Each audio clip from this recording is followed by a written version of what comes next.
feet off the ground, let gravity take me up. As beautiful as it's been, it's time for me to go. I wanna sail away, I wanna feel the weightlessness of my soul.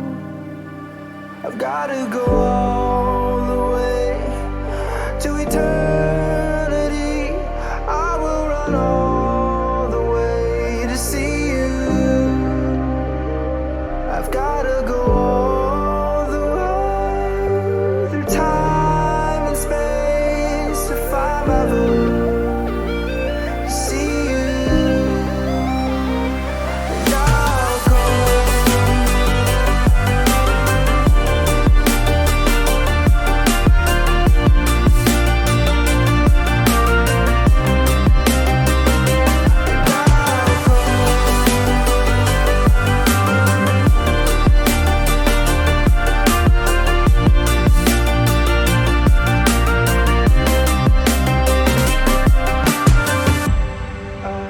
Lift my feet off the ground, let gravity take me up. As beautiful as it's been, it's time for me to go. I wanna sail away, I wanna feel the weightlessness of my soul. I've gotta go all the way to eternity. I will run all the way to see you. I've gotta go all the way through time and space if I'm ever to see you. And I'll go.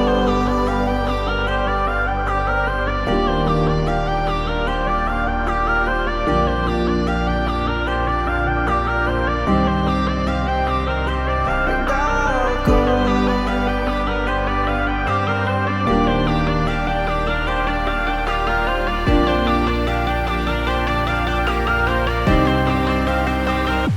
And I'll go.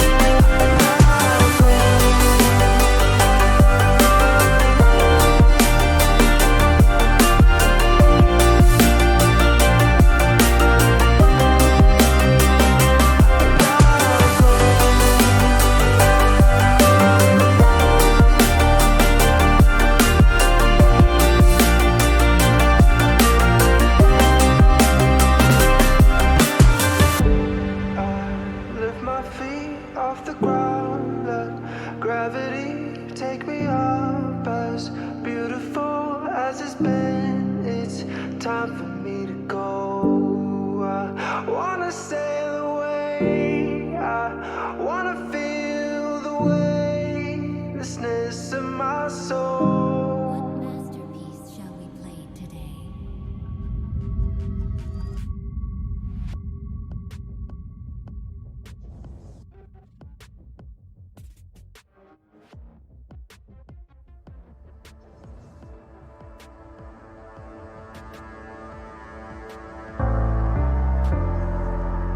The night beckons while you dream.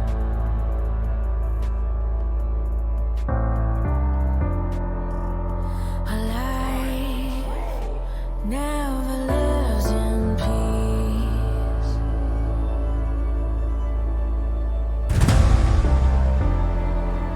As you stand upon the edge, woven by a single thread,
disappear. I'm your eraser. In the cut just like a razor. Murder in this world, my blazer. I got all the boys on me. I got all the lines on ring. Knocking dead, turning heads. I got all the eyes on me. Pretty face, 걸어 들어와. 유행 선두자. 원하지만 못하잖아. 애가 타잖아. You like whoa. 할리우드도 gold. 난 알지, I know. 준비해. Cause I like the ball. 멈추지 않아. 나날래. 그게 like a bag. 그거 말고 bye. 믿어봐. 그만큼 크게. 어깨 펴고 high. 100% 덤비지 못해. 죽여주잖아. 나는 boss. 간지위도 sauce. 원하면 줄게. I'm doing damage when just how I planned it. I do what I want when I say. 모든 날 따라해. 난 끝내주잖아. To live on the edge of insane. Coming at you like real, real wild. Here to light it up, set the world on fire. Gonna break rules and hearts and tools, 'cause that's what the baddest do. Never going back, none of that. Diamonds on drip, 'cause I came to make a splash. Gonna break rules and hearts and tools, 'cause that's what the baddest do. It's crazy. Sorry for the bad news, sorry I'm so bad. Only took a minute for me to get what you had. Sorry for the bad news, no it makes you sad.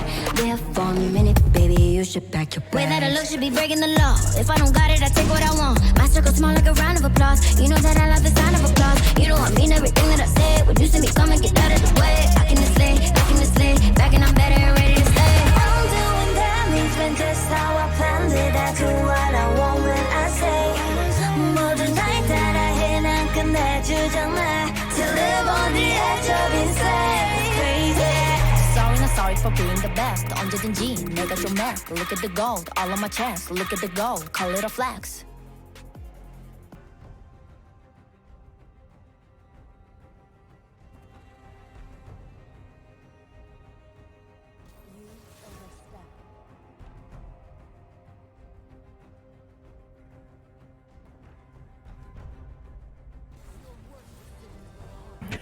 Hello, everybody, and welcome back to another week at the Titan Esports Conqueror League. My name is Hawk. I am joined here by my guy Cole, the Season 10 survivor. We've got DC Phoenix on the blue side and Bucky's Atmosphere on the red. It's going to be a great matchup between our 10th place and our first place teams. Cole, how you doing tonight?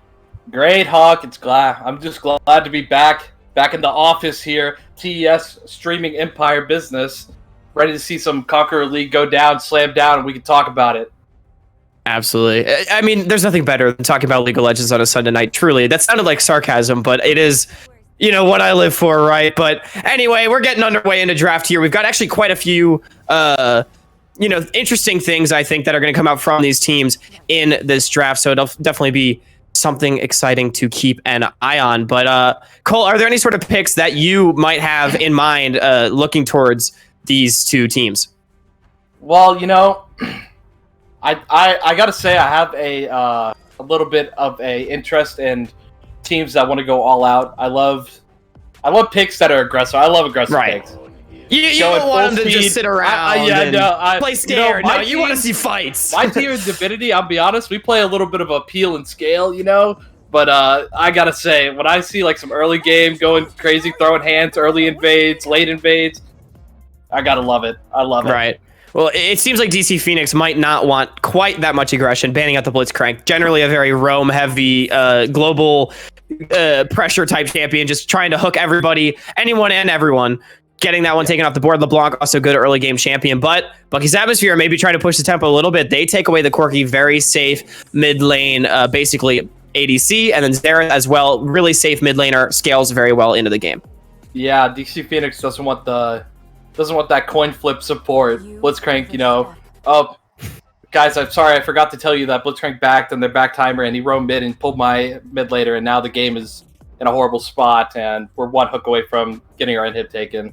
So I've been there my ranked games, so they don't want that. Haven't we all? Always the worst. Always the worst. But anyway, first pick time now. DC Phoenix, you've taken away two relatively aggressive champions and then the Kindred, and then it looks like it's going to be a first pick set. Generally, very blindable up there, probably on the top side for the Great Pen, but it could potentially be support, you know, Stun Daddy. It's got the stun.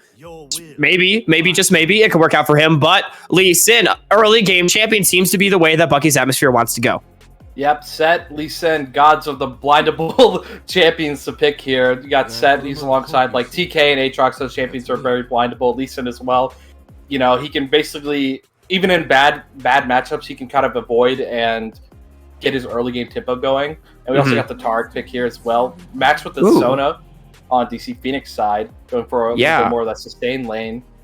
Yeah, I think this is really interesting. First of all, Lee Sin, I think he's actually not the only blindable jungler right now, but generally just the best, most splashable jungler. There's another one, Trundle, super good. Generally, if the enemy team has at least one tank, Trundle is the best jungler in the game, actually, I'd say right now. Taric does fit the bill. I don't necessarily love it as a blind pick, which is why I say Lee Sin's probably the only most blindable one, because it basically does well into every matchup, and it's guaranteed early tempo. Meanwhile, although Trundle is always good, it's just that bit more situational, and I feel like if you pick Trundle too early, it can tip your hand a little bit. So I like this. They waited for the Taric pick to come through. They counter it with the Trundle, as well as seeing the Sona come out. A strong poke ranged matchup there in the bottom lane to potentially punish the Taric pick in the lane. So they've got two options into that, but it looks like it will just be the top lane being matched here for Bucky's Atmosphere, which is expected to end our first round of picks. The Aatrox being picked up into the set to try to get some of that early wave shove, and Caitlyn Malzahar going to be the bans here so far for the fourth of both teams.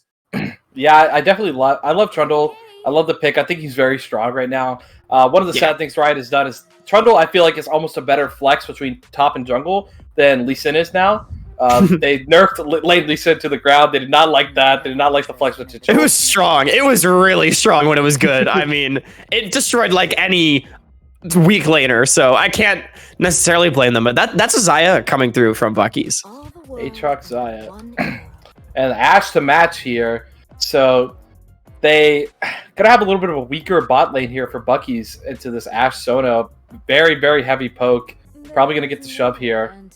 And then a Cassiopeia for blue side 5.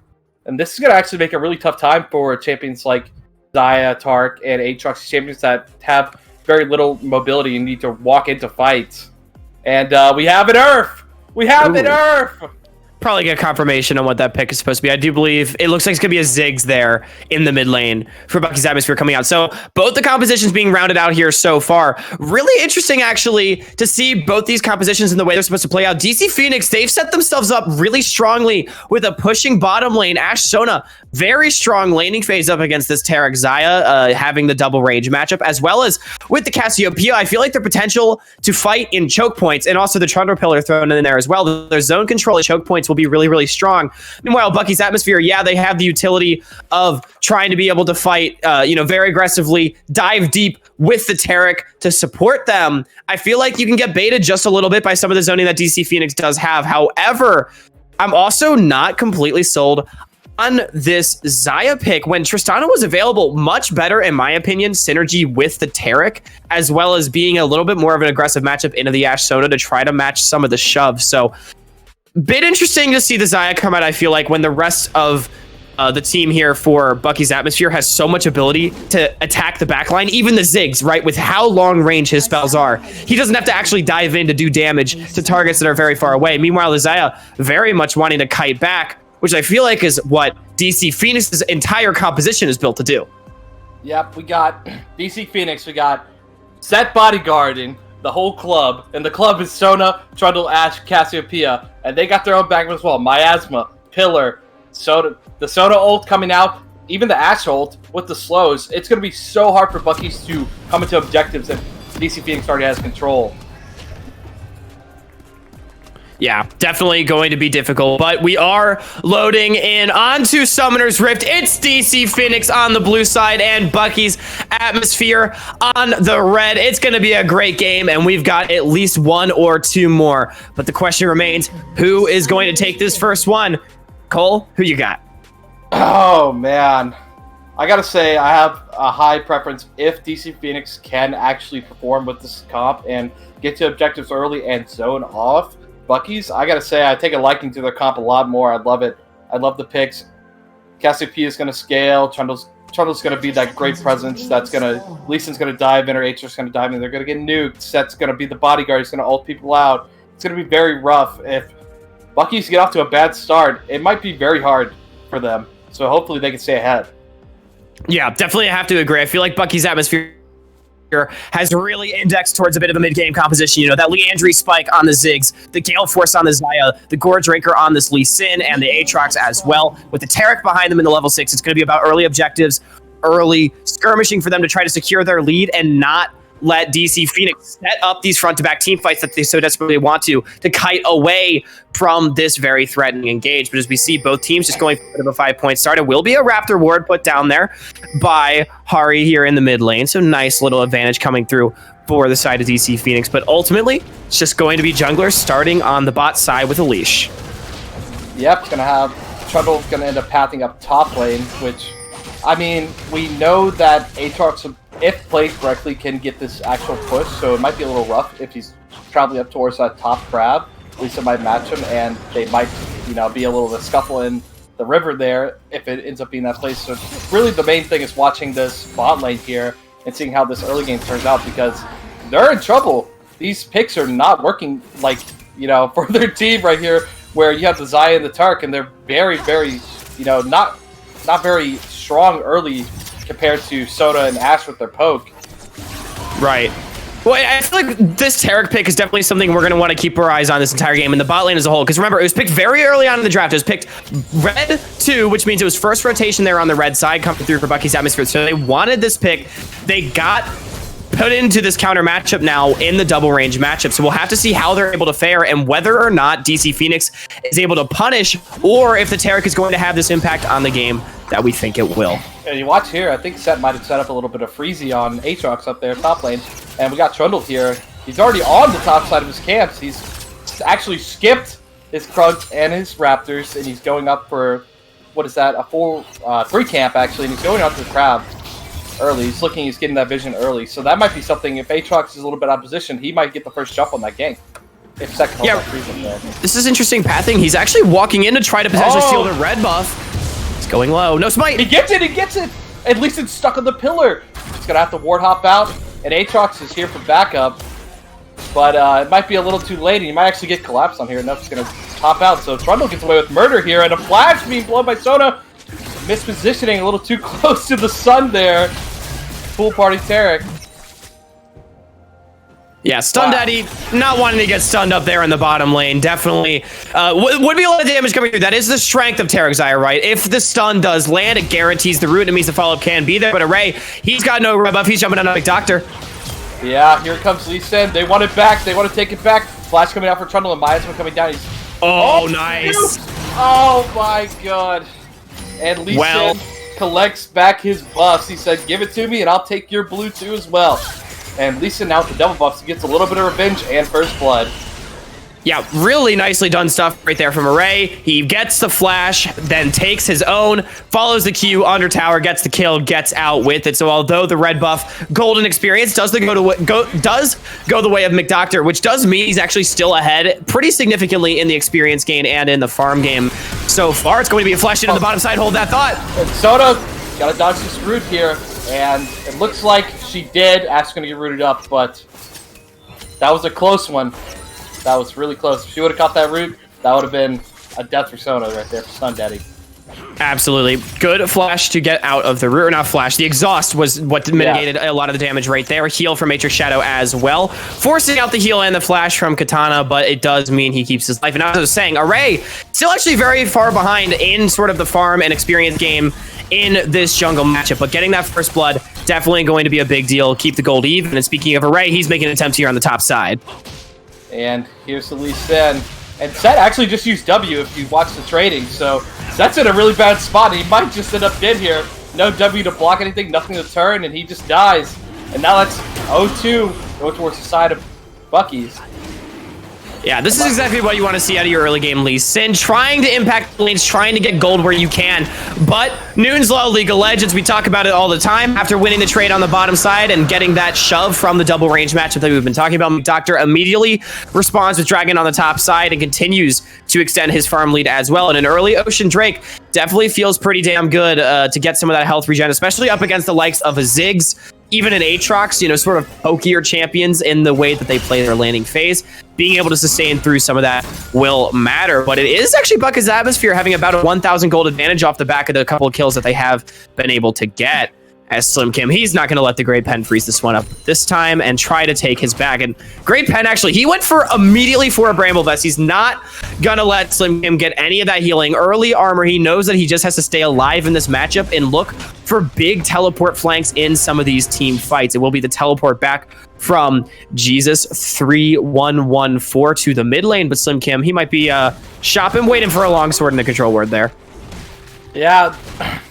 I play a little bit of Aatrox myself, a couple, 100,000 mastery, so I know how much the Bramble Vest hurts. You see it on your first back, I go to lane, I ping it, I'm like, okay guys, guess this guy doesn't want me to have any fun today.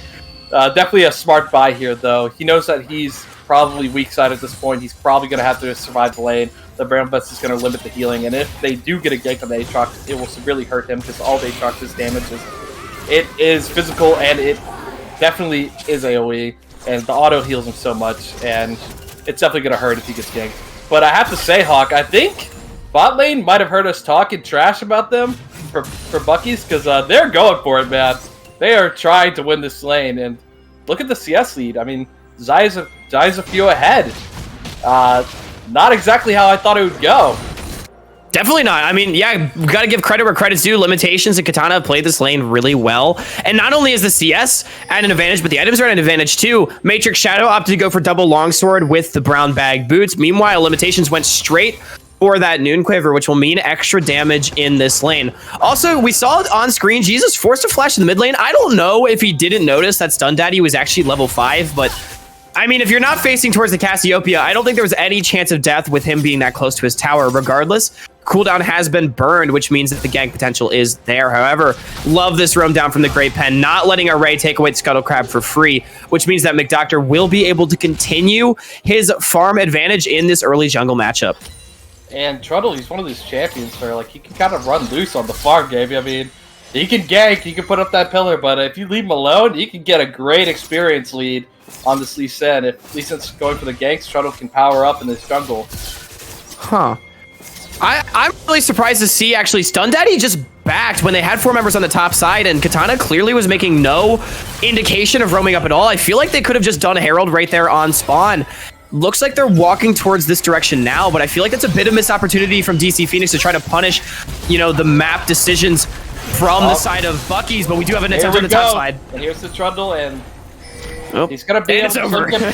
Slim's going to be able to flash away from that one. Oh, but maybe it's not. Looks like Miasma's down. A little bit of trouble. Flashes the Mega Inferno Bomb, but the Darkened Blade with the Lee Sin is going to take her down. Fighting on the bottom side now. Bottom side here.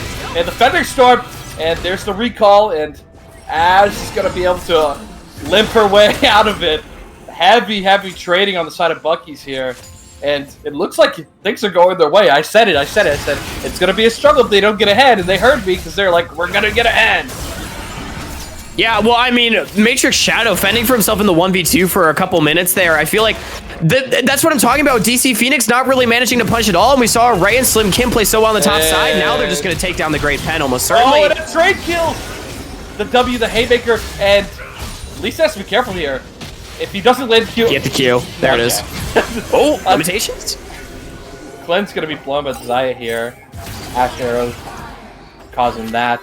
I have to say, man, if maybe if Seth could have forced his way back into his minions, he might have had a chance of getting out or fighting the Lee Sin there, but nope. Q lands, he's taken down, and even more fighting. So we get 1 kill back on the top side there, with Seth actually being able to 2v1, which is so actually great for the team. Takes the pressure off of Lee Sin. Yeah, definitely massive that Great Pen was able to trade it back. Okay. Oh, Katana getting ulted up, going to be managed to stay alive. Zaya walking forward here, flashing forward, no recall, can't finish the kill. Soda's gonna body block it up, and very, very close here on the bot side. Both teams are just going for it here. They want to be the first one to take the edge. Yeah, definitely. Like, Great Pen does manage to trade back a kill on the top side, right, as I was saying. But I feel like DC Phoenix really could have gotten so much more out of that play. And I want to give a lot of credit to it, right? He dashed over the miasma before it came down, meaning that Harry NX was just going to be left to the wolves. And the Twin Fangs are going down, but Lee Sin's here. Does it again! Kick is available. Oh, kick with the Mega Inferno Bomb going to take her down. Wow. Yeah, there it is. Dragon's Rage Kick does finish it off. Mega Inferno Bomb on top. But Array, he's just playing this so nicely. And the impatience on the miasma, I feel like, is a huge punishment. McDoctor under threat. Shoner ult's going to give him some health back and some resistances. But Lee Sin burned absolutely nothing, and Shoner burned his ult. So that's got to feel like a little bit of a mental loss. Yeah, absolutely. But it just feels like Bucky's atmosphere is one step ahead. DC Phoenix, it seems like they're playing reactively to a lot of what's happening, but I don't think they actually realize their own strength, as it is going to be ult blown on the top side here by Slim Kim. Great pass getting low. Gonna ult him back in the tower, but the Darkened Blade is back up, and they're going down. No flash there from the set, got caught out with the ult.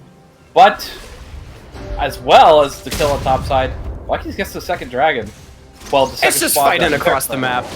It's fighting across the map. Bucky's atmosphere. They're taking control of these fights. It's 6-2 in kills. Definitely outperforming in these ones. They managed to get the dragon as well, as you said. So no soul stacking option available for the side of DC. And it looks like McDoctor wants an attempt at mid lane, but Jesus has flashed back up. And the Satchel Charge is not going to do anything. He's grounded. And bonk. Trundle takes your life with the club. The stinky one at that. Wow. And Hawk, I gotta say, man, I said I like a little bit of early game, I like a little bit of the crazy, but I also should have worried, because I think we're cursed here, because every game I cast to, it ends up like this. It is crazy. We go map one side, the other side, bouncing back and forth, fights everywhere, and it is such a mess, but I love to cast it. Yeah, I mean, I guess they heard that I was casting, and they were like, let's just not let Hawk have a word on this game. But it doesn't make it any less entertaining. That's for damn sure, like you said. As, yeah, Jesus, he was rooted there, or not rooted, grounded on the miasma, tried to use the W anyway, and actually just doesn't quite work out for him, gets taken down. Yeah, tough spot to be in right there. No flash available means that the regank potential is there. However, we didn't see DC Phoenix actually punish it the last time they're able to do it. And I feel like that's been the story of the game, is although DC Phoenix has found opportunities, I feel like they're not actually taking the maximum from the opportunities that they've created for themselves. They made good plays, but then not actually realize that they were good plays. They haven't recognized their strength, I feel like, and it's been punished effectively by Bucky's, who have taken that max, as Slim Kim really starting to take control of this top side. Yeah, it's getting a little bit scary here. Now, here's the part where I was saying Aatrox gets ahead if he doesn't, throw his lead early, get caught up on the set early trade, and he gets a couple kills. Now it's very hard for the set to do anything. Aatrox is going to sustain most of the trades, and he can poke the set out. And set wants all in. So he wants to get the grid, he wants to get the full, he wants to all in you. And Aatrox is going to deny that. Yeah, definitely. It's just that range, sort of advantage that Aatrox has. And now at level 10, he's got the max rank on the Q. The cooldown just gets so low. At early levels, Set can try to trade back because the Q cooldown is so long. If you're able to effectively play around it. Yeah, on level 1, yeah. Exactly. Yeah, if you're able to play around it, that's so much time for you to actually find a favorable trade. But at this point, by the time he's used the whole Q, it's basically back up again. Yeah, which means that there's 3 seconds now. Yeah, the window is just so much smaller. McDoctor will be able to take away this, some control in the river here. Does get that second Herald, so well done for him, as support's going to roam up to this top side, maybe smelling a sort of fight. Great Pen trying to freeze it up. He does have Slim Kim. Oh, and here comes the ult into 3 people, and Aatrox, sorry, good night. And they want more. They want the Targ. The Targ's going to walk it out here. There. Pillar's good. Pillar's very good here. And oh, the kick flashes to the tower. Here comes down the Targ ult, and they're going to walk it out. Haymaker almost taking down Array there, but the Targ ult You know, comes down and he's all okay. But that kick flash, that was getting a little scary. Yeah, cheeky there from Array to try to get the kick flash under tower. But like you said, the haymaker was back up, which meant there was no chance of a kill. Terrical just to keep everybody safe on the backside. But I feel like that was just Bucky's atmosphere. Slim Kim disrespecting the damage that could come through a little bit. That Cassiopeia lockdown with the poison on you, throwing those twin fangs in. You may be an Aatrox, but you still only a one-item Aatrox, and he gets taken down very, very quickly right there. So it is an unanswered kill and a Herald going the way of DC Phoenix. So like I said, they're still fighting back in this game, but let's see if they're able to actually maximize their advantage that they have gained here. How do they translate this pressure into something tangible more than just a little bit of gold? Jesus, his flash is still down for about another minute and a half. Mid lane, you'd have to think that might be where you want to attack, or bot lane with the free Ash Arrow setup. I want to see what DC Phoenix is able to do, or if they're just going to roll around the map for the next couple minutes and not find that window. So Dragon also in 40 seconds, you know, that is a big objective that will almost certainly have the attention of both these teams, which might actually bait Bucky's atmosphere into a misposition. It's going to all be about the positioning around this objective. It's going to be about this Herald and the wave pressure that DC Phoenix has to see if they're able to get something out of it, because as it stands, the gold is still 2,500 in favor of Bucky's. Yeah, like we were saying with this DC Phoenix lineup, that, you know, Seth doesn't actually have to be ahead to do his job in the Absolutely not. He's going Gore Drinker, he's going for the tank, he's going for the one shot, the one punch. But as you saw there with that 1v4 on Slim Kim, that Aatrox has a really hard problem with Cassiopeia. He puts down the Miasma and he's in it, it limits him so hard. Even with World Ender, it's too much slow. And I think a lot of Bucky's going to find a problem with this as we go into this sprint fight. But if they find an early pick before they get set up, arrow coming in onto the Ziggs. And here comes the set, trying to take down the Tark. Haymaker going through, but it doesn't land. Slim Kim, Gore Drinker in the background. And there goes Set, he's going down. And Trundle's getting tossed around here. Slim Kim does go down and traded as well. Lee Sin following in. Gonna back it out. Cassiopeia. And it looks like Targot's gonna go down, and if it's one Lee Sin Q for one of these carries, and it might be the end here. We're gonna heal up on the wave a little bit with Cass, but the Dragon is still gonna be under Bucky's control here. And like I was saying, like we were just saying before, DC has to get set up. They didn't get set up. Bucky's was there first, and they got the first pick on the soda, and Dragon is their reward. Yeah, Dragon is the reward. It's a big fight coming through. Definitely a close one. Harry, he really wanted to try to turn that one around, but it just wasn't a possibility. As Q going to land, Miasma going down. And Ray might be in trouble here. Red's might not giving him enough reduction. He's going to burn it out. And it might have been a little bit overstep now. You got the Dragon. Take your time. Go back to base. Celebrate a little bit. But nope, instead we're going to go die to Cassiopeia, unfortunately. Yeah, and that's 800 gold now into the back pocket of the richest member on DC Atmosphere. Harry really started to come online now on this cast, and they punish as well with the Herald on the tempo. Bucky's, they need to reset after the objective. They don't, and they get punished big time. Ziggs ult just not quite enough to take down Harry there on the backside of the fight. And that gold gap, as we said, closing just a little bit. We talked about the fact that DC, they want to try to kite back, and we did see it happen. You know, they were fighting in the choke, but it was McDoctor in the Great Pen that just stepped up too far. They went too far ahead of their carries, which meant that they were isolated away from the rest of the team. Slim Kim, meanwhile, he was the one doing that zoning. Standing in 1v3. Yeah, buying so much time for his team to be able to kill the enemy front line, really doing his job in that fight, which meant that they won the fight and they got the objective. But DC Phoenix, really patient in the re-engage. They managed to trade back a couple kills. They recognize as well that Bucky's atmosphere did not reset after the play, try to find something out of it. So we talked about punishing to the max. This time around, DC Phoenix finds the max, and it means that they close this gold gap substantially. Yeah, and I mean, you gotta say, it's lucky that it's only, you know, we were only about like 18 minutes into the game there, and Baird was not up because at Raid there, he just ran for it. He just thought he was way stronger than he was, and Cassiopeia, you know, Arax just put him in his place. Yeah, I also really like this. The Great Pen going to try to freeze there on the top side. His limitations. He fancies a 1v1. The store coming out, but we do have... Right? Why do we always see these? Okay, Shield Bow gave Ash a little bit of living, but the Gale Force gave the damage to close it out, so it was a trade. Very funny, but You know both the ADCs too were typing in all chat worth. Like both of them were like, oh, I killed you. Yeah, no, I killed you. It was more worth it for me. But anyway, it's a 1v1 on the top side. Great Pen getting quite low. Force flash. Aatrox, he's bad, and that's going to be the reset.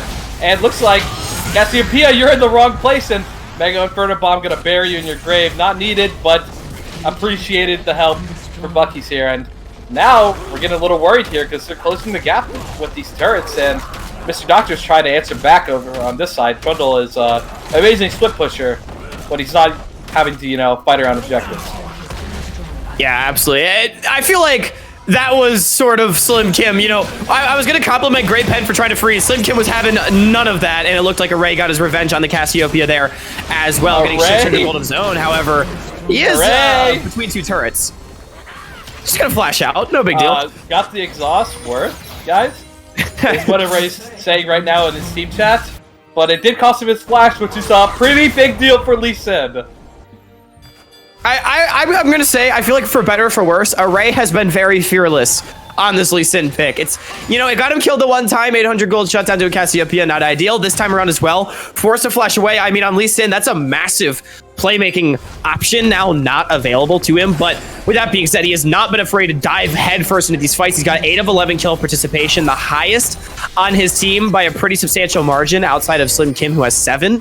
So, I mean, definitely being a massive playmaker, but also overstepping just a little bit. It is going to be DC Phoenix finding control over this river, but it's Bucky's Atmosphere resetting first, which means that they will be able to come back down this way, try to contest some of the vision. But we talked about choke points are the name of the game for DC Phoenix. They want to try to force Bucky's to overcommit into a choke point where then DC can try to kite back. So if they're able to hold control of this river and not allow Bucky's in, it will be a very favorable fight for them. However, they don't have the gold in their favor. They're down about 3,000 item spikes. Mythic's been completed for everybody. 2 items critically on this Cassiopeia. He is the richest man on his team. 8,700 gold to his name, but we got 2 items on the Lee Sin and the Aatrox as well. So those are going to be carries that we got to keep our eyes on as the Dragon is up in 20 seconds. We definitely want to see DC Phoenix get control of these waves. Keep the mid push, get the bot pushing here, and it is keeping that control and making them have to come in from their jungle or take time to push all the way down, which might be ended up losing the Dragon to Bucky's. So DC definitely doing the right thing here, forcing them to Bucky's to walk through their own jungle and possibly to their death if met in a wrong place at a choke point.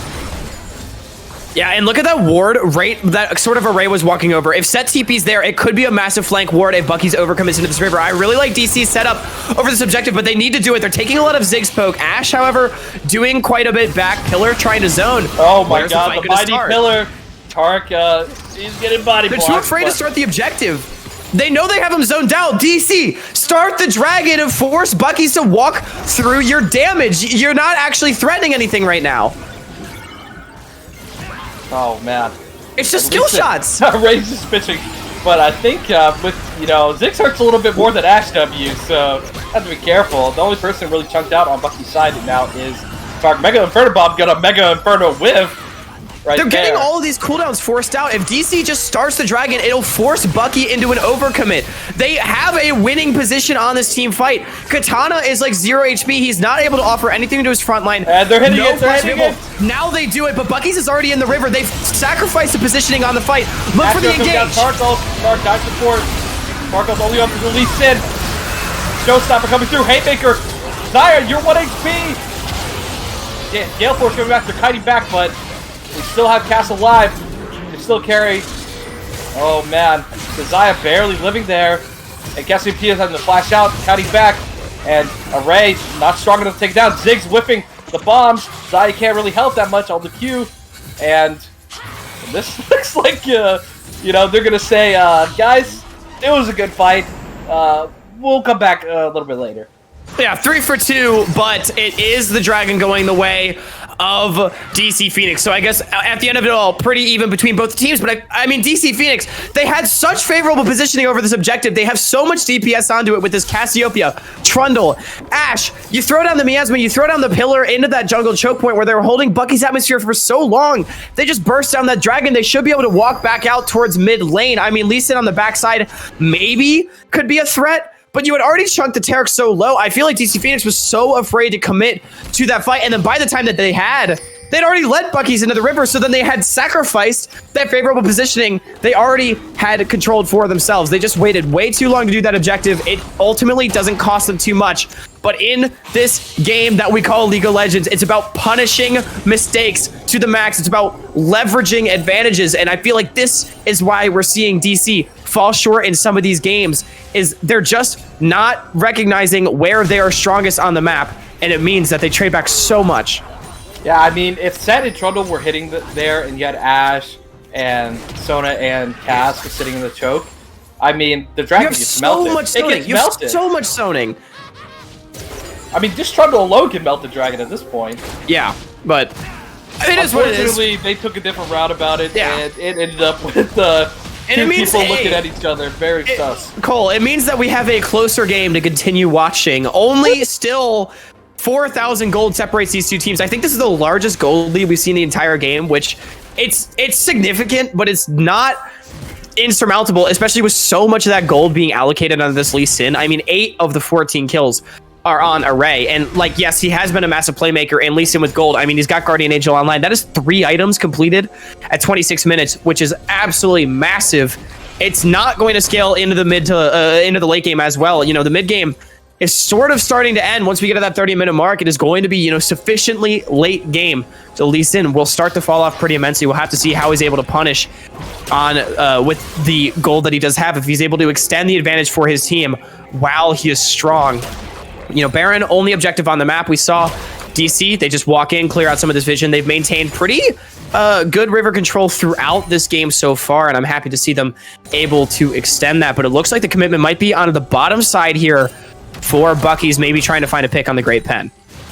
Yeah, and I love talking about this. So the Lee Sin here, he definitely has a lot of gold. Array has shown himself to be a little bit of a limit tester and a team player. He's given it all, but sometimes he's given a little bit too much and he doesn't save enough for his own life. Because now, the second time, like we saw that fight, he threw himself out to Cass, trying to win the team fight, trying to be the hero for his team, and falling a little bit short. But these picks, Lee Sin, Aatrox, those 2 picks there, they are very strong in early to mid game when they get ahead. But late game, they're going to fall off. Set, guess what? He still does true damage. Aatrox, they're going to buy armor, and you're going to be crying. He's still one punch man, but it's fight on the bottom side. A little bit of 2v2 here, and he's talked about it. Here comes the Haymaker, World Ender coming out. The Aatrox, what happened to your stats? They're all gone. Trundle's going in, Kick's going to go out, but they don't look like they have enough damage to finish out, but maybe they do. Set done coming in, and the healing from the Gore Drinker and the Sunderer are coming out. Set's getting pulled back in, but another W comes out, but the Inferno Bomb, that's the big time, guys. It was JK, it wasn't 2v2, it was 2v3, we have Ziggs. And Trundle forced to run for his life, but here comes Saya. He collects the paycheck with the Gale Force. Limitations really wanted to get that kill before getting stunned up by the Ashe Arrow. Manages to find it. I was wondering if McDoctor was walking down because he was suspicious of a potential attempt from Array, because Array had been off the map, sitting that bottom side for about a minute, and I wondered if DC was, you know, kind of sniffing that play out. They hadn't seen Array for a while. Where could he be? Probably on the bottom side if he's not over by a Baron.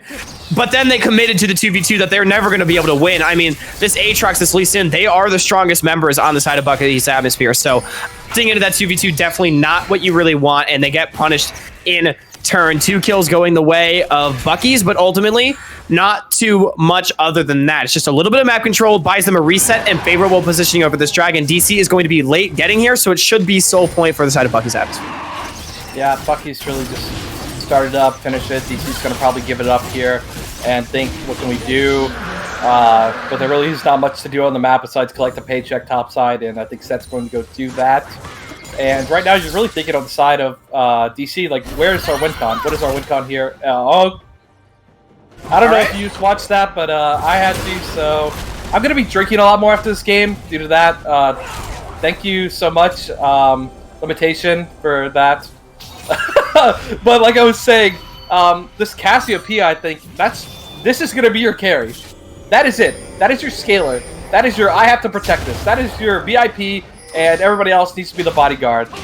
Ashe is a very supportive ADC. And, well, meanwhile, we got Ziggs, Xayah, and 2 fat bodies, and a Taric ult on the side of Bucky. So, it's going to get a little scary if this Cassiopeia ever gets, caught out or, caught with her, I would say pants, but snakes don't wear those. Alright, well, this is going to be Katana getting caught out. And speaking of getting caught out, like we said, Flash going to have to be burned by the Tark there. Wonderful pillar coming out. Trundle is just a real hater of a champion. Yeah, to go back to the point that you made about Ashe, I mean, Ashe can do a lot of damage, obviously, right, if she's able to sit still and free fire with that Q stacked up. But I think, to your point, it's not something like an Aphelios that might have been a more favorable pick in this sort of game, where you are mostly playing a 2-threat composition with a supportive support, an enchantress support of the caliber of Sona, right? Ashe, yes, it provides a lot of utility for your team, but it won't have that same team fight carry potential, at least as easily or as quickly. Something like Aphelios, like Tristana, both champions that were up and available, I do believe, for Matrix Shadow to be able to pick. And I feel like the Ashe has not really gotten the most value, I have to say, so far this game. My thing with Ashe is you want to be opportunistic with the Ashe arrow. Throw it out on cooldown. Find opportunities with the arrow. See if you can catch somebody out of position. The worst case is that it misses. And I feel like Matrix just could be a little bit more willing to invest the cooldown than he has been.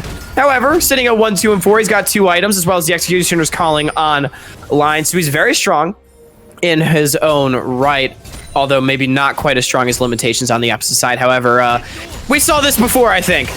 Hello, Set. Would you like to meet our 2 friends on the side of Bucky's? And he said, no, thank you, I'm going to head out, and he flashes away. Things on to Baron.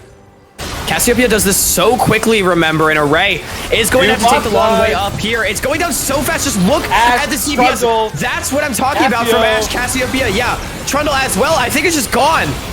Mega Inferno Bomb not even aimed at the Baron. It's going to be aimed at the players. And Bucky's maybe a little bit of a misstep there. Can they get out? I think they can. The speed gonna up from the walk it Sona. out. Yeah, the Sona, speed up from the Trundle. Sona just means so much. I mean, I love that punish from DC Phoenix managing to take They the were Baron. on What a greedy play on the bottom side. Array thinks he can just find another pick like he did last time, but that is a 3-item Cassiopeia, a 2-item Ashe, 2-item Trundle. They absolutely melt that Baron, and I feel like the disrespect is punished in turn. Jesus did a lot of damage trying to throw in the poke, but the Sona getting a lot of value here for Stun Daddy. It's not a pick that we're particularly accustomed to seeing in competitive forever, basically. I mean, Sona hasn't been meta for any of the time I've been, consuming competitive League of Legends in the last 5 years now, started in Season 6. But it's just providing so much up against the poke of this Ziggs because the heal is so significant and the ability haste, he's able to spam that out so frequently as well. So credit to Stun Daddy, credit to DC Phoenix for punishing the greedy play by the side of Bucky's Atmosphere and prolonging their life in this game. And what was I saying before when we watched after that dragon fight and the raid dove in on Cassiopeia and he died? I said, he's lucky it's only 18 minutes into the game. Well, he may have not died this time, but it wasn't 18 minutes into the game anymore, and there was a massive objective on the other side of the map, and they figured out very quickly the mistakes that they had made. Yeah, and I'm really liking this. DC Phoenix, they walk up to the top side as a 4-man unit, or 5-man unit, basically, with great Pen just chilling in mid, trying to push that wave up. They get the top tower, reset on the dragon timer now. They should get there about 10 seconds before it spawns. Then they'll be able to try to fight here for the bottom side to start taking some of these tier 2 turrets. It is Bucky's Atmosphere with priority setup over this one, but McDoctor, he is not afraid, just walking in. Slim Kim trying to sit on the flank. The hawk shot is going to spot him out. Mega Inferno Bomb going to chunk out the Sona. But remember, Stun Daddy, he's got these heals to try to get him back up. Pillar going to be used as well. It's all about the positioning around this one. And DC, they've got item spikes on line. Looking for the engage. It's mostly going to be on Array, I'd have to think. Kick Flash looking for Pariah Harry or Matrix Shadow. But if the Petrifying Gaze is able to come out quick enough, they could deny it. Stun coming on the top side of the fight. Tark a little zoned out here, heal going out, and Aatrox having to chase through the pillar. So much damage. And set true damage, and Aatrox, Slim Kim here trying to turn it back, but you can't make it. And Array, GA is going to get popped here, and Slim Kim's trying to hold back the beast, but another pillar comes up, and it might be the end. Ziggs pumping out damage, and here comes Set. Stun back in, Soda. Headmaker going through, Ziggs gonna have to flash away, and looks like, Harry here, he found an amazing kind of like split on this card, pushing away from his team, making their whole engage absolutely just confused, and they were split, and they could not play properly with their team comp, and it was just great execution, and now both teams are on sole point here. I mean, the solo laners for DC Phoenix just bulldozed this fight. Like you said, Harry on the top side just absolutely massacred Katana on this Tarek, then running down, I believe it was Limitations as well, to the Wolfbit, and then the Great Pen on the bottom side of the fight. He just got in there and punched. It was Limitations on the bottom side, Slim Kim getting chased down on the top. Correction, you know, just one punch man here on that Xayah, not letting Limitations even play the game. I mean, yes, everybody contributed in that fight for sure. Stun Daddy doing so much work with the heals, the slows from Matrix Shadow as well, just providing massive value. McDoctor, big pillars on the sides of the fight, but I just feel like the solo laners really getting in the mix, making their presence felt, buying themselves the third dragon for themselves, sixth dragon of the game. It's so point for both teams. They managed to only get one tower with their Baron, but DC is prolonging their life in this game. And remember what we said, Array, he's eventually going to fall off. It is long past the beginning of the late game now. I mean, this Lee Sin starting to lose value in these fights. It was a mid-game composition for Bucky, and it seems like DC Phoenix might have started to stabilize. Yeah, I mean, Harry said, hey, you can't kick me into your team if I'm already right here pulling them apart. And like I said before, this Aatrox, Slim Kim, I bet he definitely felt in that fight. The Cassiopeia Miasma goes down. It's very hard for you to run into the team and play your role and disrupt the team fight. And then Miasma wears off, you get pillared. And then he goes, okay, I gotta get in here somehow. He tries to flash in, and it's not enough. And it just feels like if they get a good split onto these team fights, that Bucky's, if they can't engage together, if Lee Sin can't get this kick, he can't get the insect, he can't get the setup that he needs to get a pick onto the DC Phoenix team, that they have enough bodyguarding for this Cassiopeia and the slows and the Ashe coming through that Bucky's can just get basically ran down and just slowed and burned and poisoned. And no, I want to give a lot of credit too to Harry. I feel like Array's impact on this game has started to be massively mitigated by the positioning of Harry on this Cassiopeia. We saw some mistakes early, blowing Miasma too quickly and letting the Lee Sin just sort of jump in, get on top of him anyway. But throughout the course of the game, we've seen him really start to come into his own with his positioning, not allowing himself to get caught out, not allowing Array to find that critical engage that we're talking about, because this Lee Sin is really the only hard engage. The kick flash, basically the best way to get fights started for the side of Bucky's atmosphere. So, you know, Harry leveling up his positioning over the course of this game, learning from past mistakes, and not allowing the Lee Sin to just continue to run a train through this game has allowed his team to do so well. And I feel like it's a big portion of their success. And now he's got a Void Staff online. Hello? That's Nash Arrow going to go wide. No, it's not!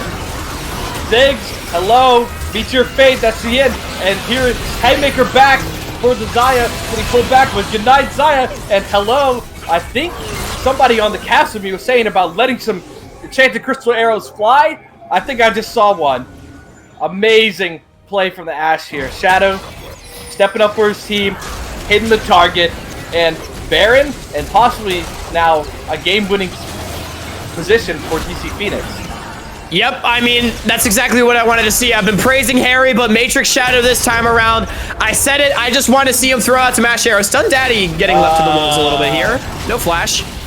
This is awkward, guys. Stun Daddy gonna go down, but he'll say, guys, Werf, I was blocking for Baron. And they actually want to fight here at Array. Array, hello.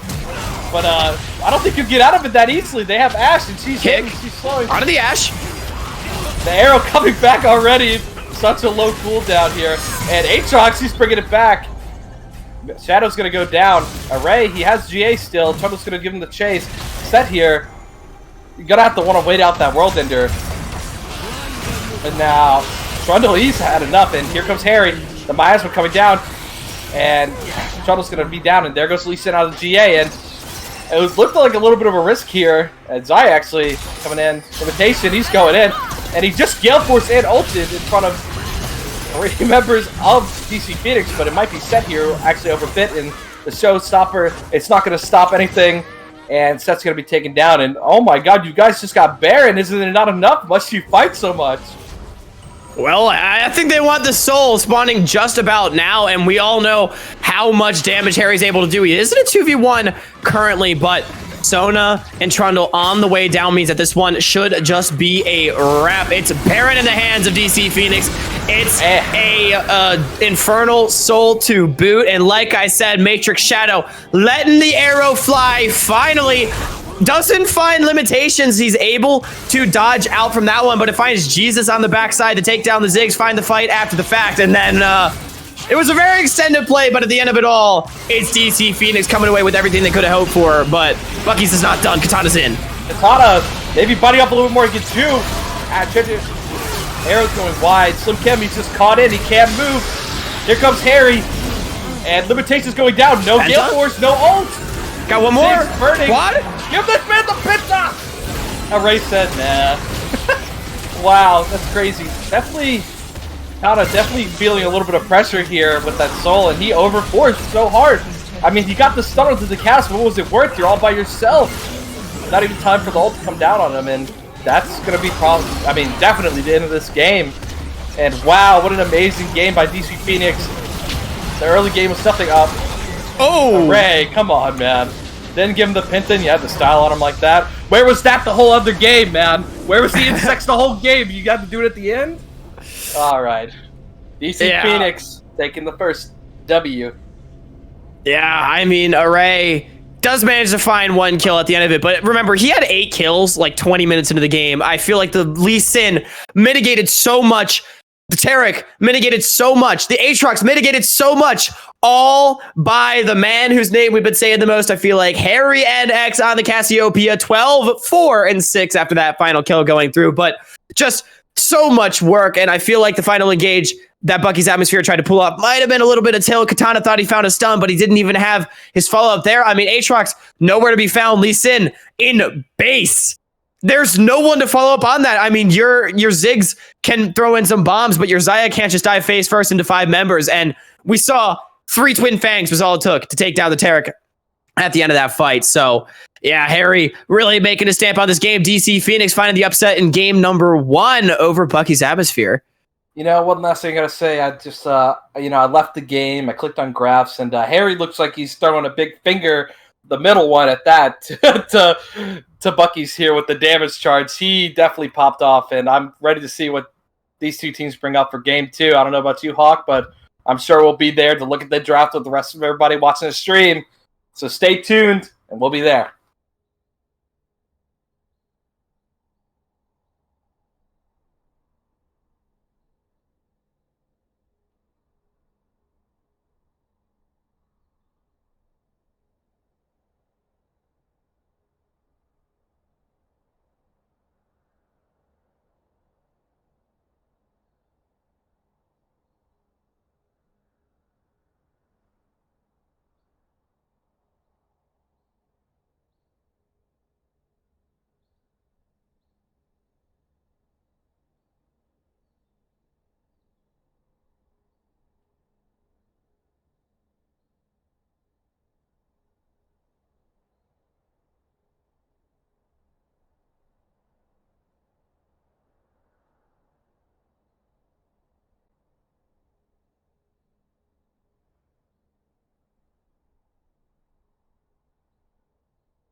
What you gonna do now?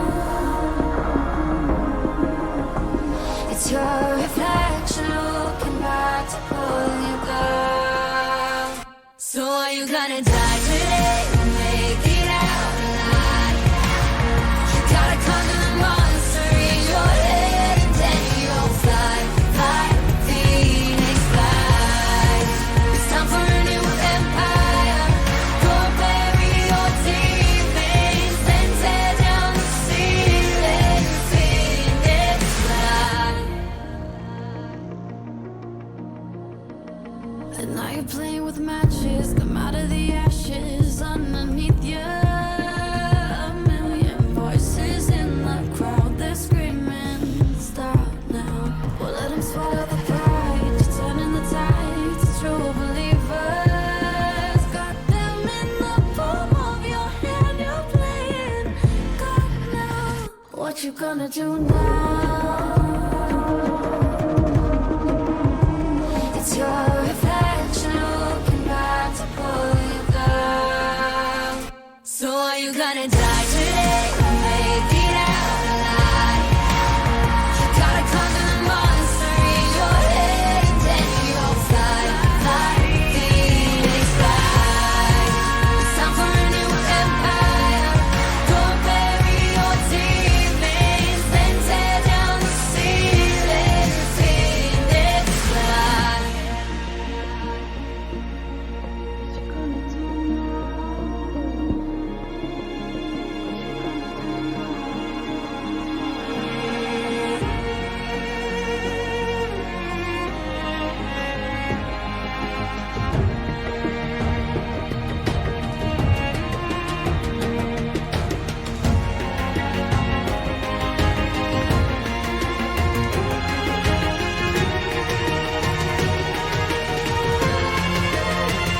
So are you gonna die today or make it out alive? You gotta conquer the monster in your head and then you'll fly, fly, Phoenix fly.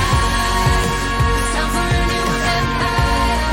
Go bury your demons, then tear down the ceiling. Phoenix fly.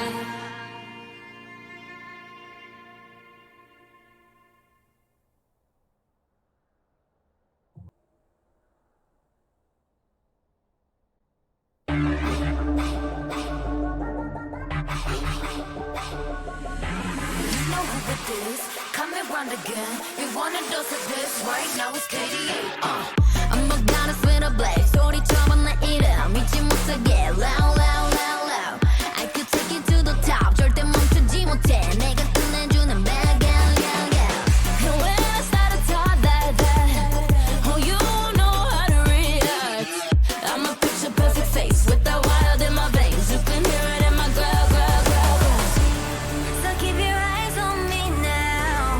무엇을 보든 좋아할 거야. 다 할 수 없는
And welcome back to the Titan Esports stream with some Conqueror League action. It's DC Phoenix on the red side this time around, who pulled out the upset win up against Bucky's Atmosphere in game number 1. It was a 41-minute banger, but they managed to find it in the end, even if they might have been able to do it a little bit sooner. I'm still joined by Cole. I'm still Hawk. Cole, how you doing?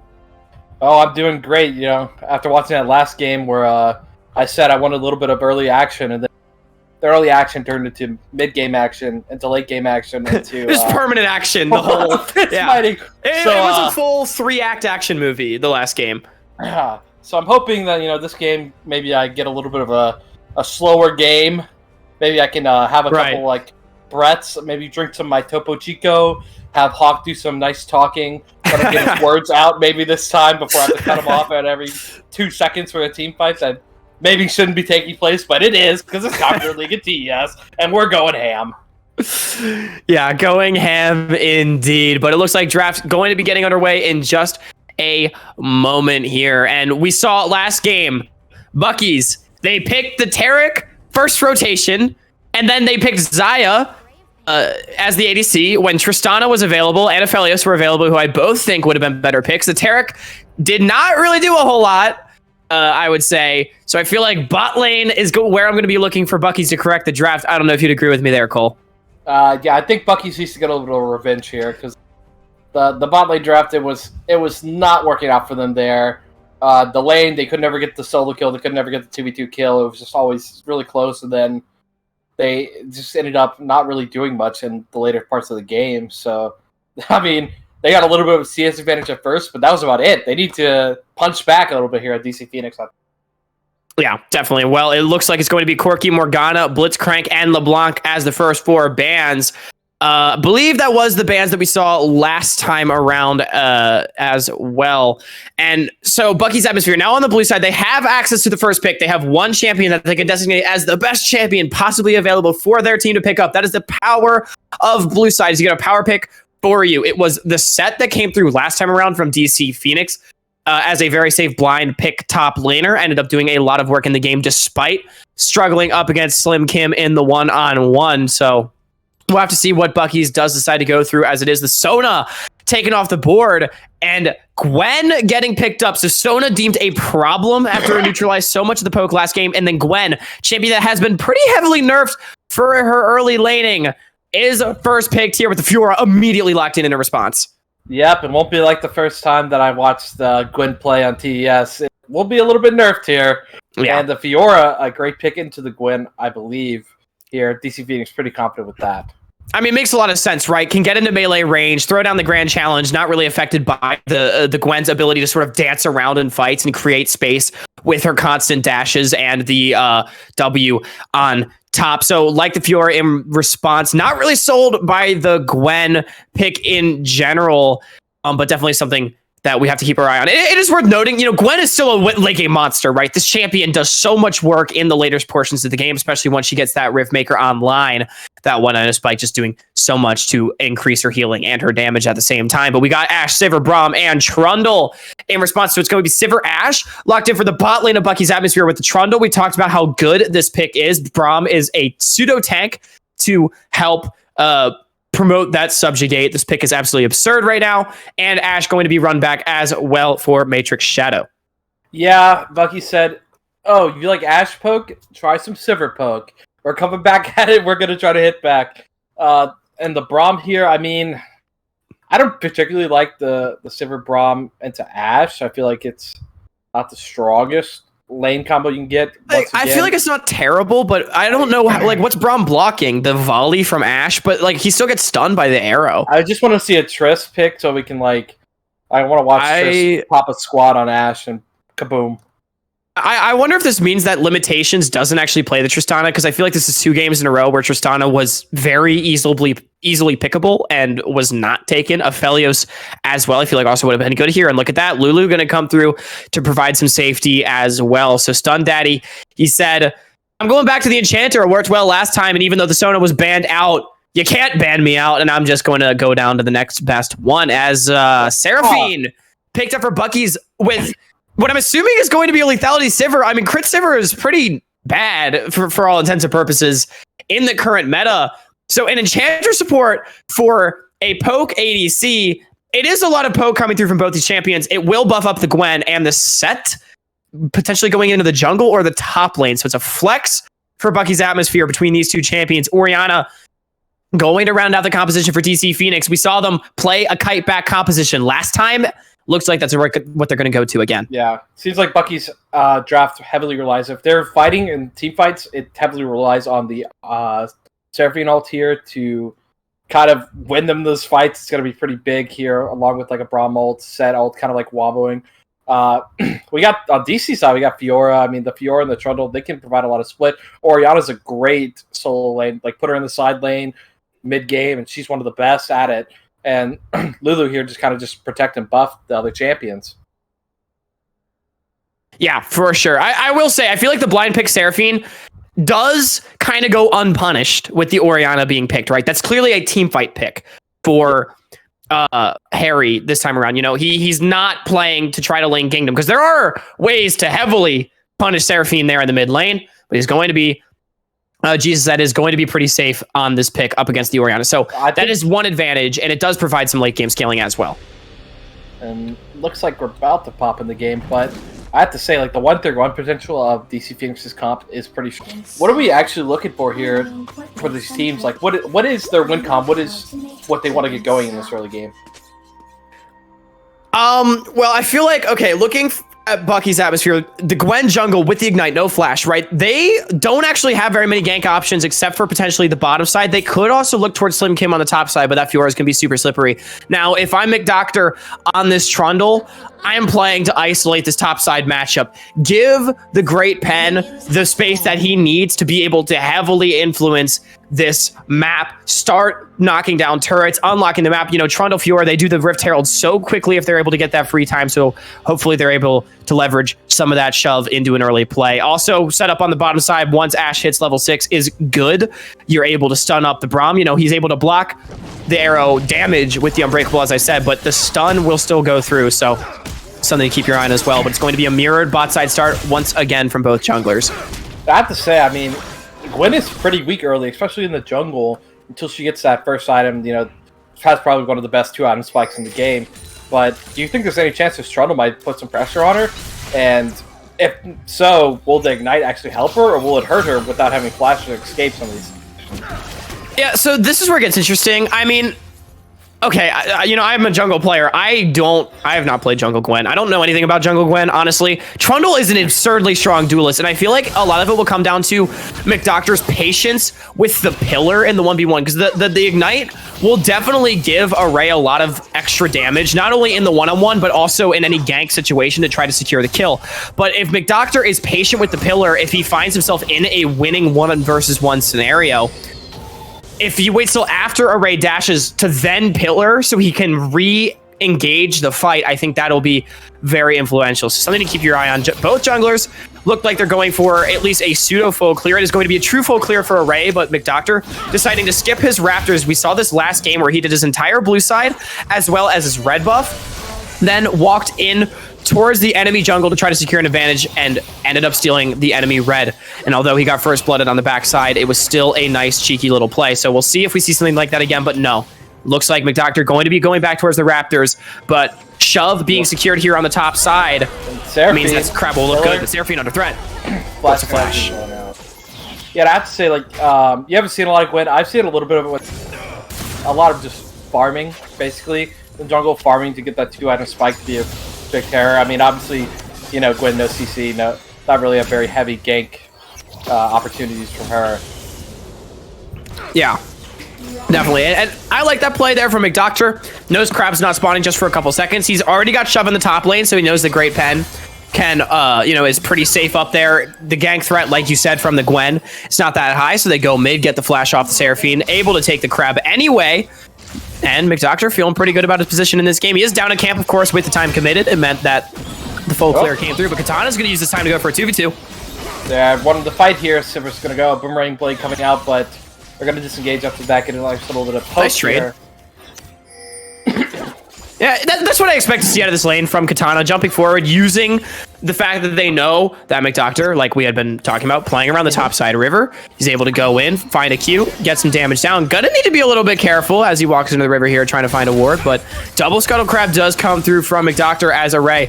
Just looking to continue full clearing in this one. CS advantage actually starting to open up pretty significantly already here for the Great Pen.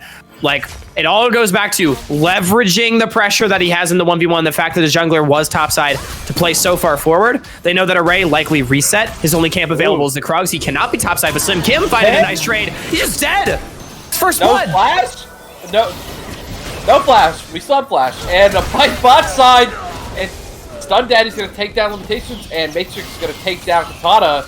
And, well, Newton's Law, or so you say of League of Legends, we die top side, somebody's gonna die bot side. Yeah, I mean, it's just the poke coming through from Stun Daddy and Matrix Shadow, getting them so low. Katana wanted to try to find the play, but it was just a bit too much. McDoctor not even needed, and the neutral objective pressure on the Trundle means it will be translated into a dragon. So pretty disastrous up on the top side for Great Pen to go down in the one-on-one. The farm advantage means that it's not completely doomed for him. You know, he's still only about 200 gold behind instead of 400. But he is, look like Slim Kim gonna teleport up here. And it's a fight here, and oh my, disastrous here for the side of DC as they actually drop the dragon and 2 kills. And now they're just heading back. Yeah, I mean, super well done by the side of Bucky's Atmosphere. They recognize that they're on the reset, and Trundle does neutral objectives fast, but they're still only level 4, and the bot lane was only half HP from the trade that we had seen about 2 minutes earlier. So there's not actually really anyone that can effectively tank this Infernal Drake. It does so much damage. Slim Kim going to lose a lot up here on the top side, but he buys so much space for his team with teleport in. You know, able to find the play. It does mean that plates go down, but the kills and the dragon, you'd have to think, are worth it here in this early game, as the gold is going to be dead even, but the dragon is what separates. Look at that Array already getting a little bit of that farming power with the Gwyn there, and you gotta say at this point, Slim Kim's just about said, you know, guys, I'm not really playing for lane anymore. I mean, I got a kill, but I played for the team, you know, I'm just 20 CS behind almost, and, you know, he's just pulled up the team play there. Yeah, for sure, and it goes to show, too, Slim Kim didn't actually get an assist. He wasn't a part of either of those kills, but just the fact that he TP'd in meant that Bucky's Atmosphere had the space to play in to try to go for that fight, and ultimately ended up being instrumental in them winning it, even if the scoreline doesn't represent it. So Slim Kim, he's just going to push the lane in. Means he can rotate down into this river to try to support his jungler, as McDoctor is positioned pretty far up, but Harry has the inside track from the mid side. It's going to be burned. McDoctor at a level disadvantage. And here come the mids, and looks like they're actually just going to walk it out here. And the Gwyn ult's going to be used. Trundle not even level 6 yet to trade with his ult. They're just going to walk it out. And everybody's just going to chill. Yeah, I know. This game, I feel like, is so much quieter than the last one. We had a little spurt of action there, but 7 minutes in, only 5 kills total. I feel like we had more last time around, as Harry and Jesus just going to farm it out here in the mid lane. Very even in both mid and bot. Little bit of a CS advantage going the way of Jesus and Matrix Shadow, for one for each of their teams, but not ultimately too significant either way. Dragon spawning in about 2.5 minutes, and the Herald coming on the map right about now. I'm interested to see where the priority lies specifically for DC Phoenix. I would like to see them get this early Herald so that they can take first turret on the top side. Remember, they already knocked off 2 plates due to the teleport from Slim Kim earlier. And no TP to get back to the tower means that if they're able to pull off a dive successfully or find an isolation top, you know, when Array is bottom on his path, if they're able to do that, they should almost certainly be able to take this tower, even at the cost of their bot lane. But I mean, looks like that could be the call. Fiora is definitely one of those champions that you want to be ahead. She is not the greatest teamfight player like Set is. Set is a great teamfight champion, but Fiora puts pressure on the side, puts pressure in these 1v1s, these outplays, and you want to get her ahead so she can pressure the side, or else Seth's going to show up in teamfights even if he is a little bit down right now. Yeah, and Limitation's really starting to open up a CS advantage. Matrix Shadow not really able to deal well with the poke. The Lulu doesn't actually have any healing, right? It's got the shield to try to mitigate some of that damage, but once it lands, there's nothing he can really do about it as Matrix just going to try to sit back and farm with those volleys. Ooh, But yeah, Summoner heal forced out. Gonna be forced to back, and now we saw, again, DC Shadow, they power played up towards the top side. I feel like they could have hard committed that play. Array was behind on the play, but instead they just took the blue and then left, which meant that Slim Kim and Array are able to stabilize up here and deny the early Herald take. I have to think. Missed opportunity as the gank could come through. There comes the Needles, and there goes the parry, and it doesn't look like there's much outplay happening there. 10 going down. Yeah, nice patience there from the side of Array. Didn't, throw all of his damage into the parry. Waited for it to be burned as Katana just cues Matrix Shadow in the face. So not ideal right there. Got caught shopping there in the bottom side. Another kill going the way of Bucky's Atmosphere, putting them 1,500 gold in the lead. And we're just seeing the DC Phoenix. They had their window to take Herald. They didn't use it. Now, that means that that's their tempo. They made their play. They didn't get anything off of it. So it means that Bucky's then is able to make a play of their own. They find the kill on the top side. They take another plate for Slim Kim. And now it makes you think, Dragon spawning in 12 seconds, gonna pull McDoctor down to the bottom side. So this missed opportunities from DC Phoenix has resonating effects over the course of this game. And it means that Bucky's Atmosphere is pretty far ahead in this one. And I think Bucky's bottom's got to hurry up down here, or else they're probably going to have to give this Dragon with the way they recall a little bit late, trying to get that push in. And I have to say, I mean, we've seen it in the first game, now we see it now. Bucky's okay. Well, now Bucky's is majorly ahead. Array's when it's balanced? No, okay. Yeah.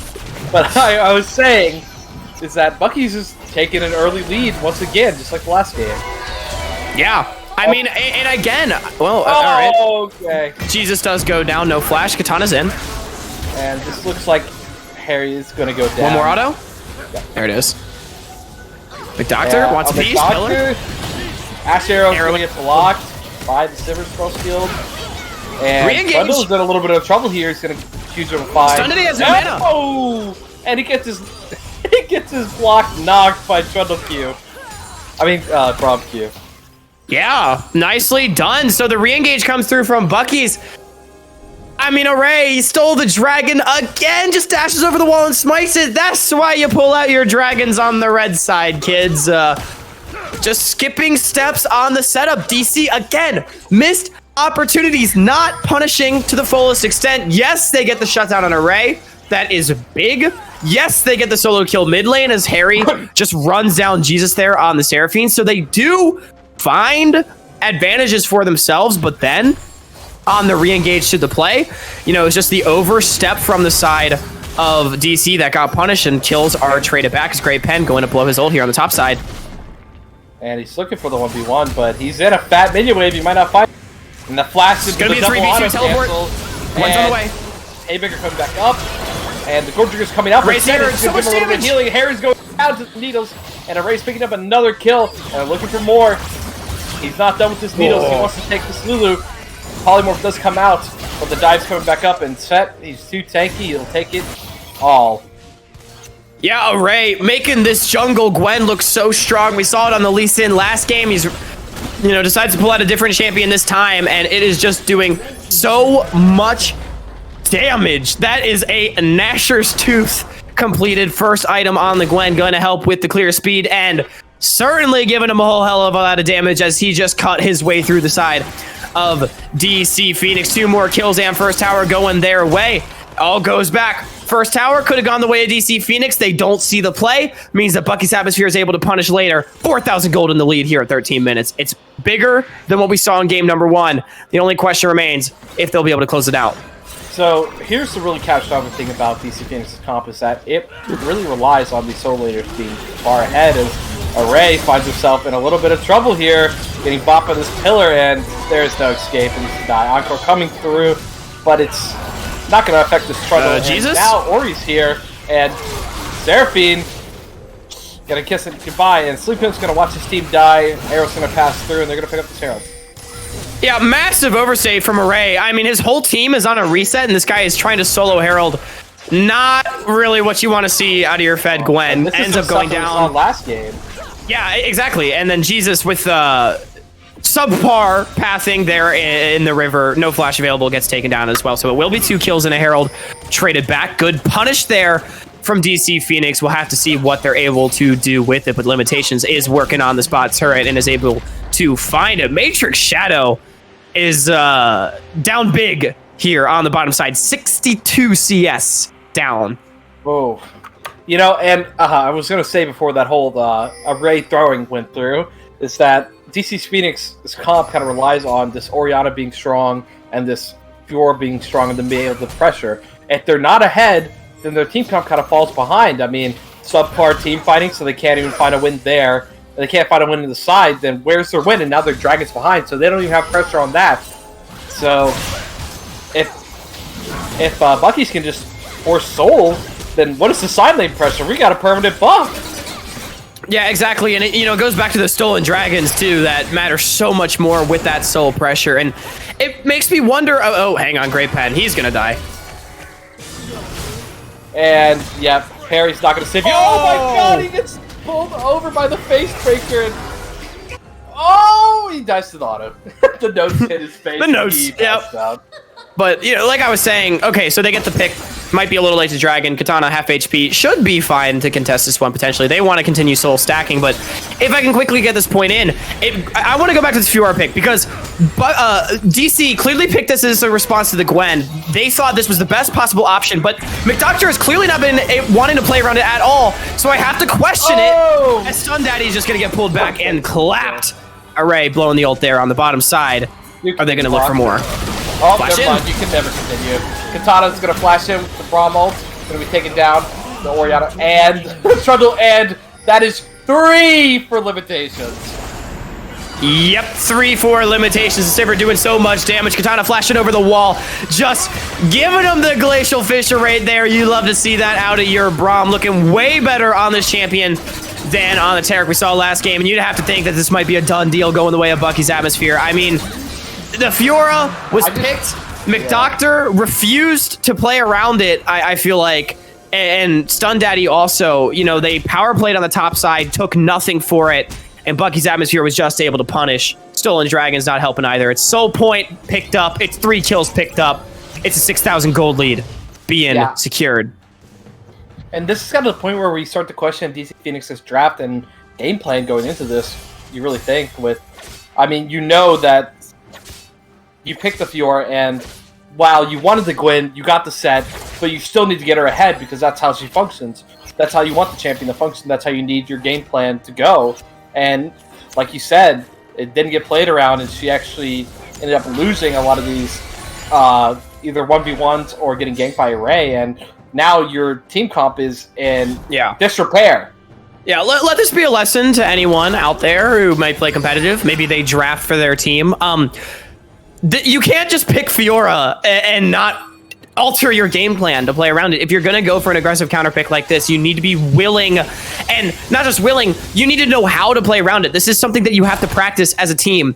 These kind of compositions, if you're going to do something different, this clearly looks like it's something that was outside of DC Phoenix's wheelhouse, unfortunately. So we'll have to see, of course, if the Great Pen is able to have that side lane pressure that he hopes to have, but he's pretty far behind in this one. 1, 0, and 5 is Slim Kim, his opposite number, just farming his way up here on the bottom side. Harry knows he can't step up to him. Going for the Ludens instead of the Leandries on this Orianna. I am not personally a fan, but to each their own. As mid lane just getting pushed in, Limitations just clears these waves so fast, going to take the third out of the game. Yep, and here comes Bucky's just throwing their gold lead around, saying we're going to force everywhere we can with night vision. And Harry's caught out here, and it's going to have to flash, but he still gets stunned up. Fusion Fly going through, but it's not enough. He's going to pass out, and Ray wants more.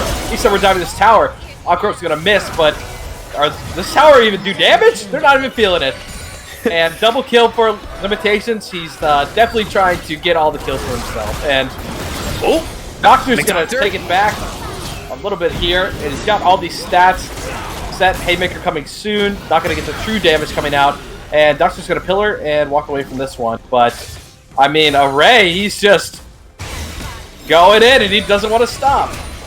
Yeah, once again, I think the best term to describe Array's play this game is fearless, but you can't say it hasn't worked. 9 KP on this one. Blue buff going to get smited away by McDoctor. He's going to get punched in the back, but he's going to be okay. And I feel like this game is just all but over. Bucky's atmosphere just so fearless on the dive in. It all started because it seemed like Harry was walking down to try to get a blue buff transfer from McDoctor, but Bucky's, they were all over that one. They pick him off. Slim Kim, however, speaking of getting picked off, is going to get pillared up. Gotta get a little bite taken off him. If he solves the Haymaker build, he's gonna walk Blasco and he's gonna make it over. And he's gonna give a little punch back to say, who you messing with? So a little love tap over the wall right there.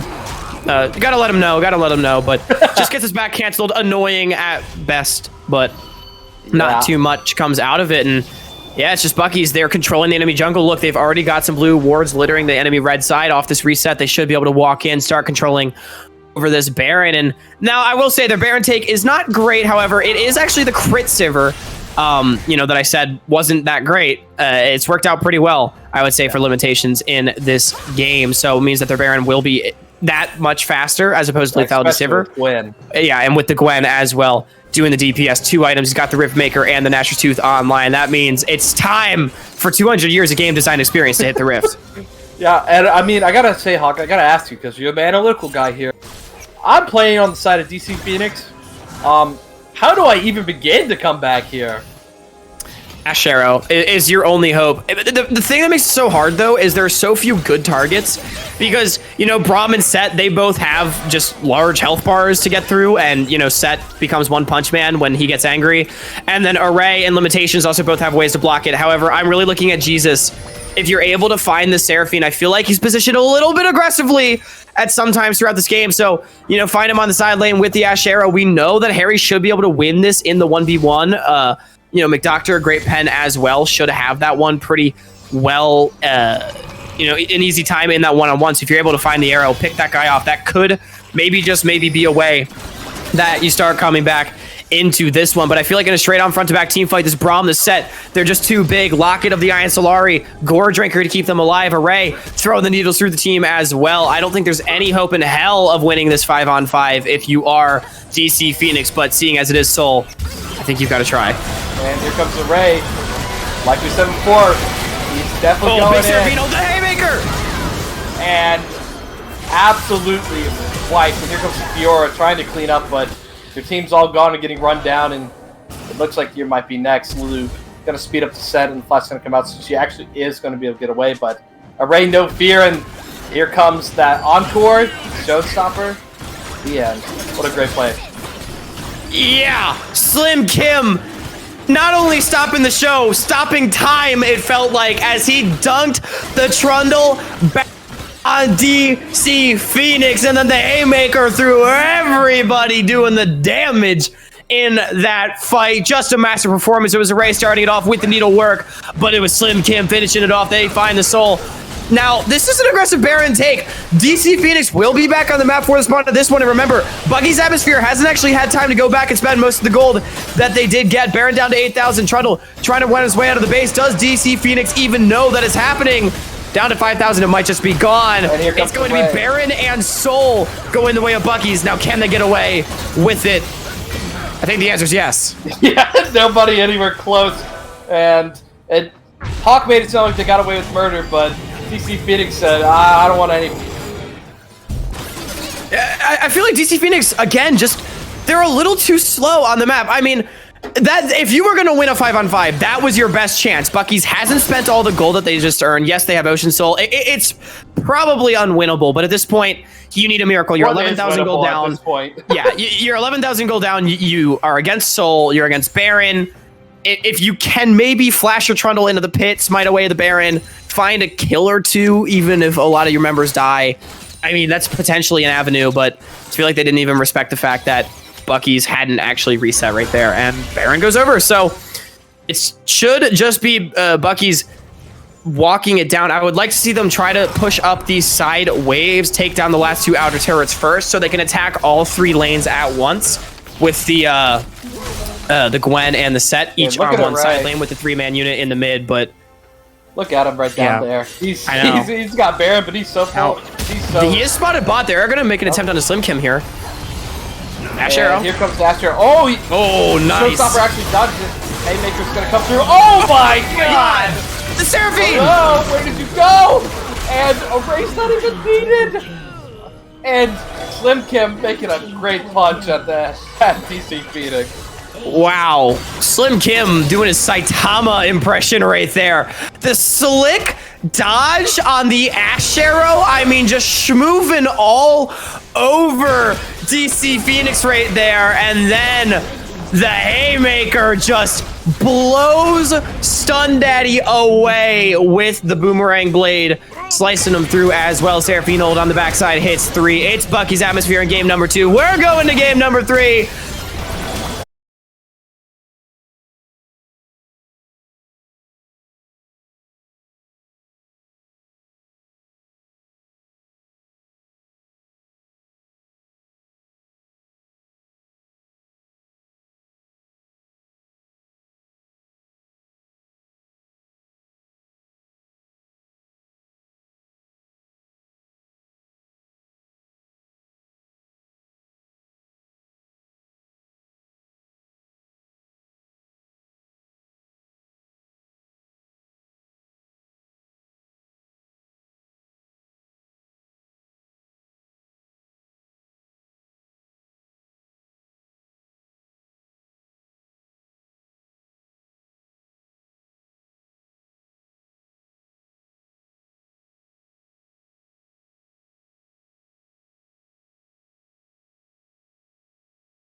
And welcome back to the Titan Esports stream one last time because we're here in the Conqueror League with a game 3 on the table. DC Phoenix took game number 1 in a 41-minute slobber knocker over Bucky's Atmosphere, but they responded with a quick 25-minute trouncing in game number 2. And I feel like if that's not indicative of how these teams are playing, then I don't know what is, because it's been all Bucky's in the early game, but DC, they've shown some fight in the team fight phase.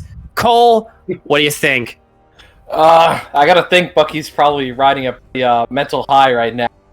That stomp that just happened game 2, and DC Phoenix, they gotta kind of collect themselves here and get down to the draft, get down to the nitty gritty, and fix the problems that you had in your draft last game with the Fiora that didn't get any support, and just the absolute demolishing that Bucky was able to whip out with their picks.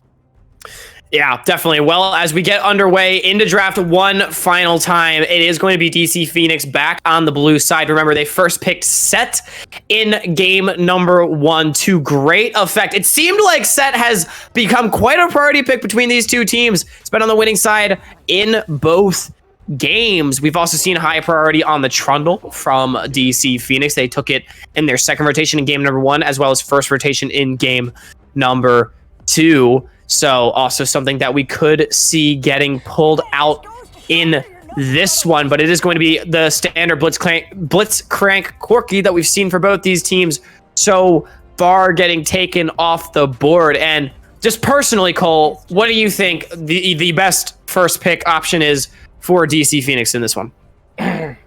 Well, they pick Set first. I feel like, so my Prio champions this patch are still probably like I think Trundle is very strong. I feel like you can always pick Trundle, but first, I feel like a lot of teams go for comfort first. So either a strong top lane, because it seems like top lane ends up mattering a lot in these games. They dictate a lot. The Aatrox is able to stop out the early game. But even like jungle, like if they could, I don't know when DC Phoenix plays it, if they could take away the Lee Sin thing from Bucky's, who really likes that, and get a strong start and a strong early game, possibly, to combat Bucky's, because that seems what they've been taking away from the early game. Undisputed. Yeah, I will say, I feel like, yes, the set makes sense to me. I feel like it's clearly a comfort pick for these teams, and I feel like for McDoctor, I wouldn't necessarily want to see the Lee Sin, even though it is such a strong early champion. It enables Bucky so well, and we see it get blind picked again here. Making a lot of sense there for the side of Array. Outperformed the Lee Sin Trundle matchup, which is what I'd imagine we'd see in response in game number 1. So, but I feel like the biggest thing is that McDoctor seems like he plays the game just differently. He's not as much of a high tempo jungler as the likes of Array, and I feel like going onto the Lee Sin wouldn't necessarily be playing to his strengths. So something a little bit more reactive, a little bit more scaling a little bit better. Like the Trundle makes a lot of sense. Ease of execution is there as well, but that is a Zilean that was locked in, and I feel like we should talk about that, as well as Cassio getting picked up, was banned in the second round by Bucky's Atmosphere in game number 2. We saw, of course, Harry NX have a hard carry performance on it in game number 1, so they want to ensure that they're able to take it here.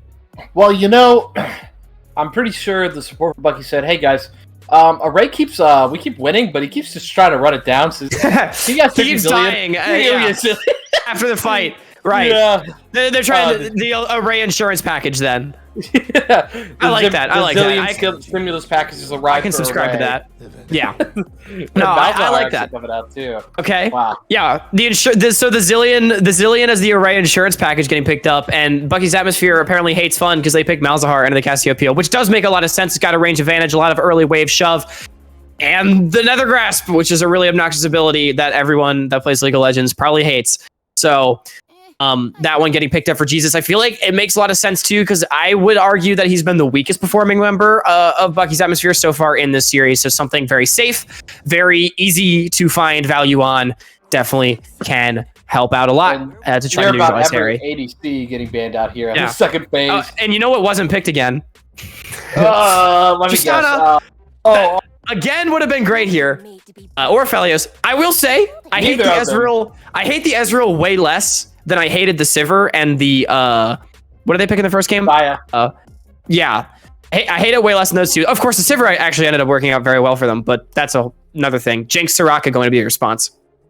So the problem I see right now with Phoenix is that they have like double scaling carries, and so if Bucky's gets ahead like they did last game, which they've been shown to do early.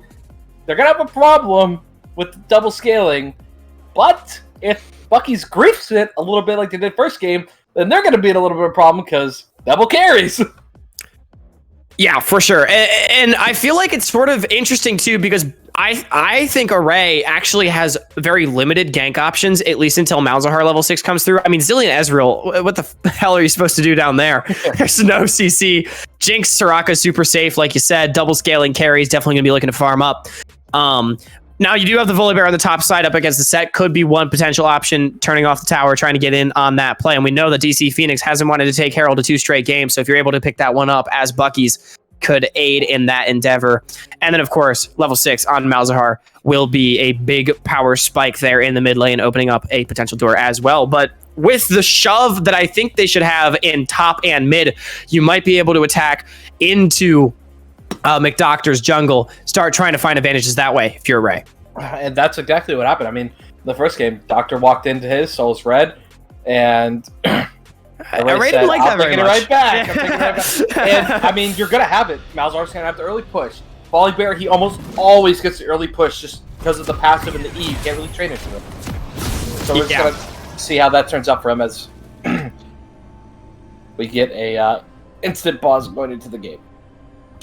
Love to see the instant pause as we load onto Summoner's Rift, but that just means they're giving us more time to talk about this draft because, okay, DC Phoenix, their composition, obvious team fight focus, Set, Cassiopeia, Jinx, Soraka. I mean, they want to buff up these carries and just run at you. I personally would have liked to see Karma. I think it's super strong with this kind of composition that really wants to death ball towards you. But the Soraka, it works, especially, we're talking about it as well, sort of before the draft actually started. Soraka can interrupt the Malzahar ultimate with the E there. So something to look out for, as well as we do have always the freeze that you get after a pause. Just takes a couple seconds to get loaded back in. But we're here on Summoner's Rift. It's game number 3. We're unpaused. DC Phoenix on the blue side trying to pick up the upset win over our first seeded team, Bucky's Atmosphere. Throwing him on the ropes. I mean, it looks like it could be almost anyone's game at this point. I mean, we've seen both sides throw punches, and here we go. Yeah. So we have seen a lot of punches, literally, in this series. A lot of sets. A lot of sets. And we saw the, mathematically correct set one shot at the end of last game to close it out. So a lot of punches. These teams are quite literally throwing haymakers at each other, but it doesn't stop here in this game. We've seen in both games so far, both junglers do mirrored bot side clears with a leash. Be interesting to see if that one comes through again. It looks like, trying to place the ward, and he's coming back, and looks like Lee Sin's probably starting here, so got to be pathing in the same direction, potentially affecting top, potentially affecting mid here. And, I mean, Set Volibear, that's a volatile lane. I mean, Set is known to be a little bit bad into volley, but it's not something like you can't, win with a little bit of skill. But if Lee Sin gets up there and he gets behind, it's going to be rough. And like you said, volley turns off the towers. It can get a lot rougher. Yeah, and the reason for that is Volibear, he has a better quick trading pattern than Set. It's just super uninteractive. You throw down the E, you stun him in it, get the shield, you auto attack him a couple times, and you just walk out. And Set can't really do anything about it. And then in the extended trades as well, Volibear can start getting those resets on the W that really make things difficult for the Set, starting to heal up, do a lot of bonus damage. So it means that this matchup, as you said, is Volibear favored. Array going straight to his red buff as the second camp, not letting McDoctor have that cheeky little invade that we saw in game number 1. And of course, McDoctor doing the same path that we've seen out of him all 3 games, skipping the Raptors and the Krugs, but doing everything else. Whoa. As it looks like Array, it's his turn to go for the invade, but he doesn't actually know that McDoctor's been doing this pathing, so he's going to come up empty-handed. McDoctor's going to be level 3. They don't want to show us. We're watching bot lane.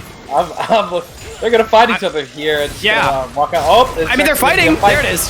Volibear's pulled over the wall, and Harry's here first. He's got the first Haymaker. Haymaker is gonna come through, and now they're getting run down. The Malzahar's behind this. They gotta be careful. Ignite's gonna come through. There's no flash to save this Volibear because he doesn't want to use it.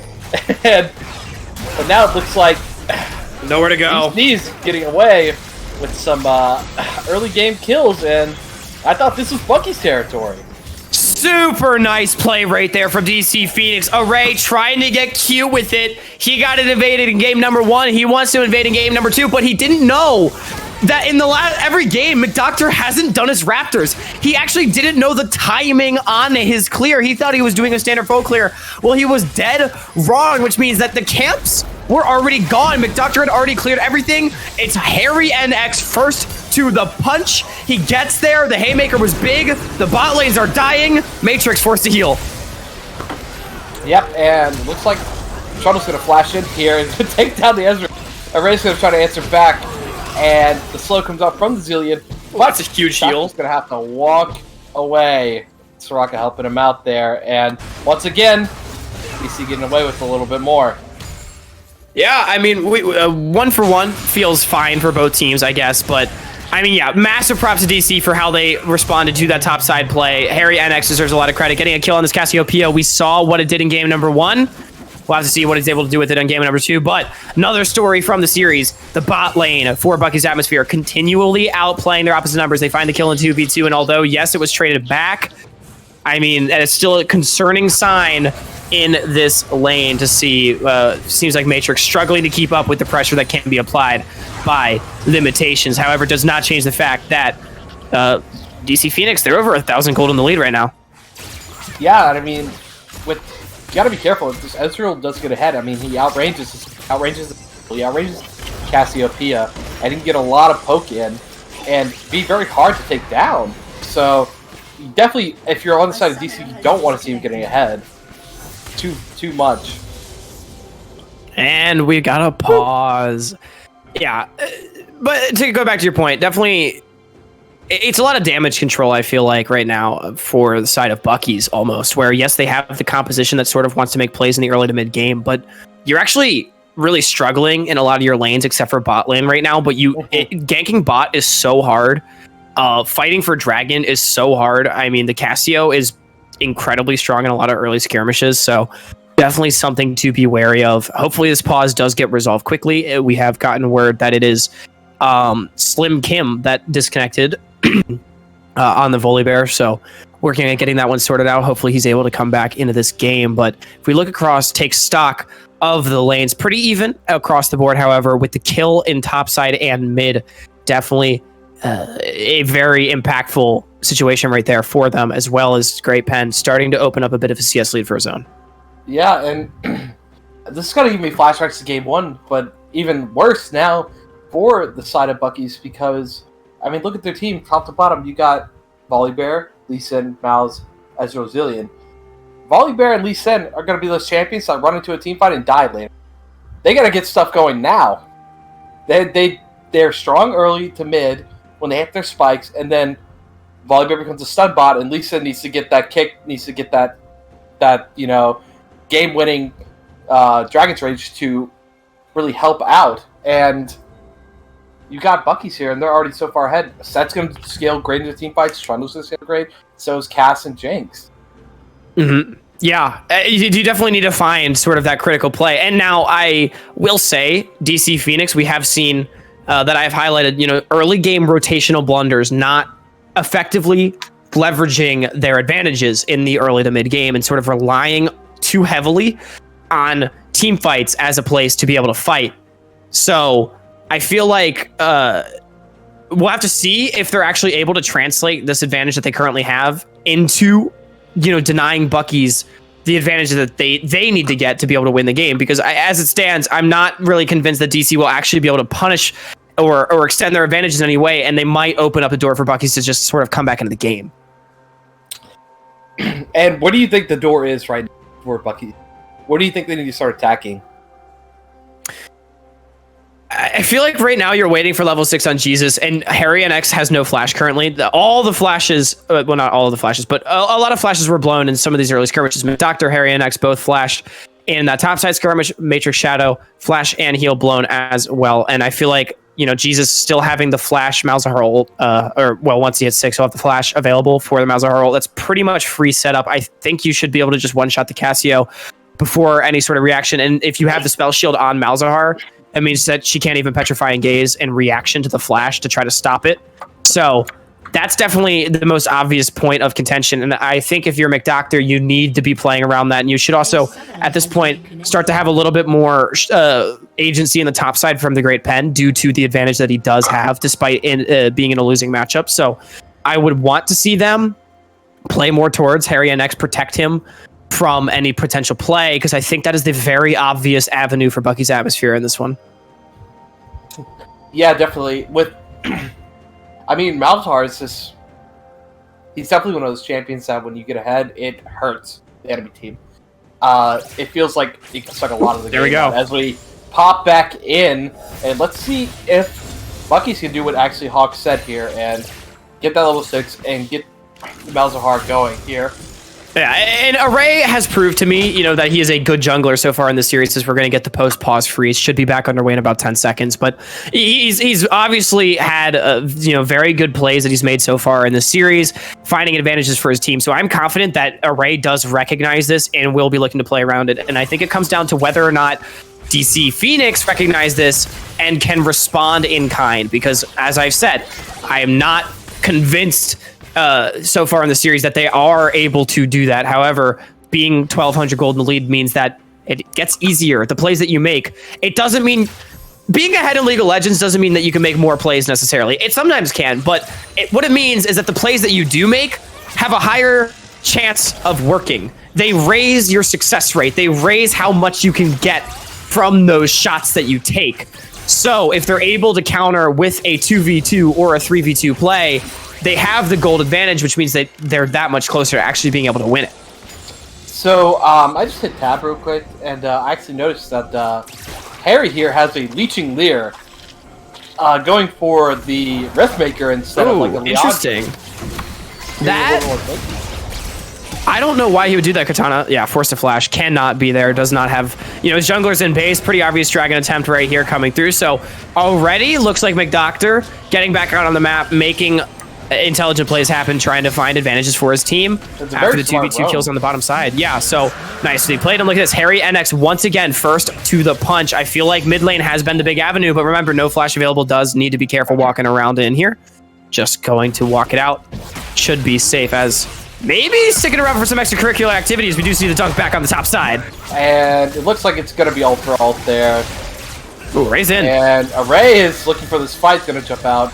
This is going to just walk out, and top side, it looks like, yeah, Pit just got a little bit of good angle on the ball. He had to blow the ult, but that's going to blow a lot of his pressure early here. Yeah. And back to the saying, he has TP. Yeah, back to this, like, Leeching Leer. That's really strange. I have never seen that. I wonder if it's like he's just getting the Leeching Leer. Is that like a tech? I don't know. I have not seen that. I would not have done that. I feel like Leandries is just way too much value on Cassiopeia, especially against things like Volibear. Lee Sin and Volley are gonna Lee Sin and Volley in your face the whole game. And the burn, stacking with your poison, I feel like is just too valuable. I could see Leeching Leer as a one-off item, maybe, so you can get some of that lifesteal going, but we'll have to see where it ends up going towards. However, yeah, as you mentioned too, ult for ult trade, I feel like favors your Great Pen. It relieves a lot of the pressure that was being applied by Slim Kim. Slim Kim forced to teleport back, meaning you have teleport advantage. However, and they can't really make those tower plays as well early now if you just advantage. Yeah, absolutely. And we see, the roam up here into the top side. Okay, they're going to be able to deny some camps, but they don't really have the pressure to do the Herald to dive the tower of the Great Pen here because of the ult that was indeed burned. And Harry NX, again, able to shove up mid. He's responding to the play second this time, but he's not going to lose too much. And Array's going to take a little bit of a punching here, and Volley can't get over. What's he doing? He has no ult. He has flash. And he's going to get kicked out. Did Array not have W? He's going to die. He's going to burn. Wow. I mean, Array, Harry. I don't know if he didn't have W or what, but he walked away from the wall. I mean, who was baiting who? Your mid laner just got pushed away. Communication breakdown, you'd have to think there from Bucky's Atmosphere. Array dies for nothing. That's going to mean a free Rift Herald. It doesn't matter if DC Phoenix can't set up the Herald if you just give it to him. Flash in out of the choppers. That is very unlucky for limitations there. And, whoa, Pit? I don't think he knew the, the Balthar was there. And the W doesn't even come out. Wow. All right, a little awkward there on the bottom side from the side of Phoenix. Matrix Shadow again out pressured in this 2v2. Limitations looking so good in the isolated bot lane matchup here. Really making his mark on this lane. Unfortunately, flashing into the choppers, looking a little bit foolish. Great Pen said, don't worry, I'll give it back to you as Harry sprung a trap. Oh, nice turnaround. It's not going to matter. Too much damage. And let's talk about Harry here. I mean, now I see why they might have banned this Cassiopeia game 2. He looks amazing on it. And he's looking to be the carry that DC needs. Yeah, I mean, I just feel like right now Bucky's looking lost on the map. Jesus, not maintaining mid pressure at all on this Malzahar that should have had shove against it, but it's just Harry outperforming his opposite number, quite frankly. Springs the trap in the bush. Really nicely done. Jesus had no chance of getting out of that one. Gets taken down, so that's a 3-0 Cassiopeia. And I saw in chat, questioning the Cassiopeia blind pick. If you won game number 1 going 12-4 playing Cassio, hold that thought. And it looks like Stun Daddy might be going down here. Ezreal's going to be taking him down to Arcane Shift. And Jake's going to be looking to try to... Oh my god, that's nasty. Limitations. Yeah. Katana finds the double bomb. Follow-up is there. Limitations, no fear. Arcane shifts in, finds the double. So it's looking like Cassio against Ezreal in this one. I feel like it's a movie I've seen before. Limitations has all 4 of his team's kills. He's going to be the man to watch in these fights. The bot lane not standing up to the pressure as DC Phoenix and getting ganked on the top side. Fits a little overkill. No showstopper to help him get out of this one. And it looks like he's going to be taken down. Array making an early game play still, even when his team was a little bit behind before. He's trying to find ways to get him back in. Yep, nicely done there by Bucky's. Pretty routine gank. They recognize that the enemy jungler is on a reset timer. That gives you about 20 seconds to make a play. Array makes it happen. Kick not even needed. Great Pen goes down without having flash. And I want to go back to this Cassio blind pick real quick because I feel like, if you hard carried game number 1, you went 12-4 on this Cassiopeia. You've been outperforming so far your opposite number in both games, even the one that you lost, winning your isolated 1v1 matchup. Why wouldn't you go back to the pick that you won on? Why wouldn't you blind pick it if the opponent doesn't have a response, if you've been playing better? And I agree with that line of thought. I'm impressed with the way Harry has played, and he's set himself up to carry in game number 3. Excuse me here, Hawk. Once again, I'm not the analytical guy, but I happened to hit tab again, and I noticed another routine leader on the opposite side of the team, and a little more of an awkward spot. Maybe if you hit tab as well, you see. Can you tell me what in the Trick 2G is going on here?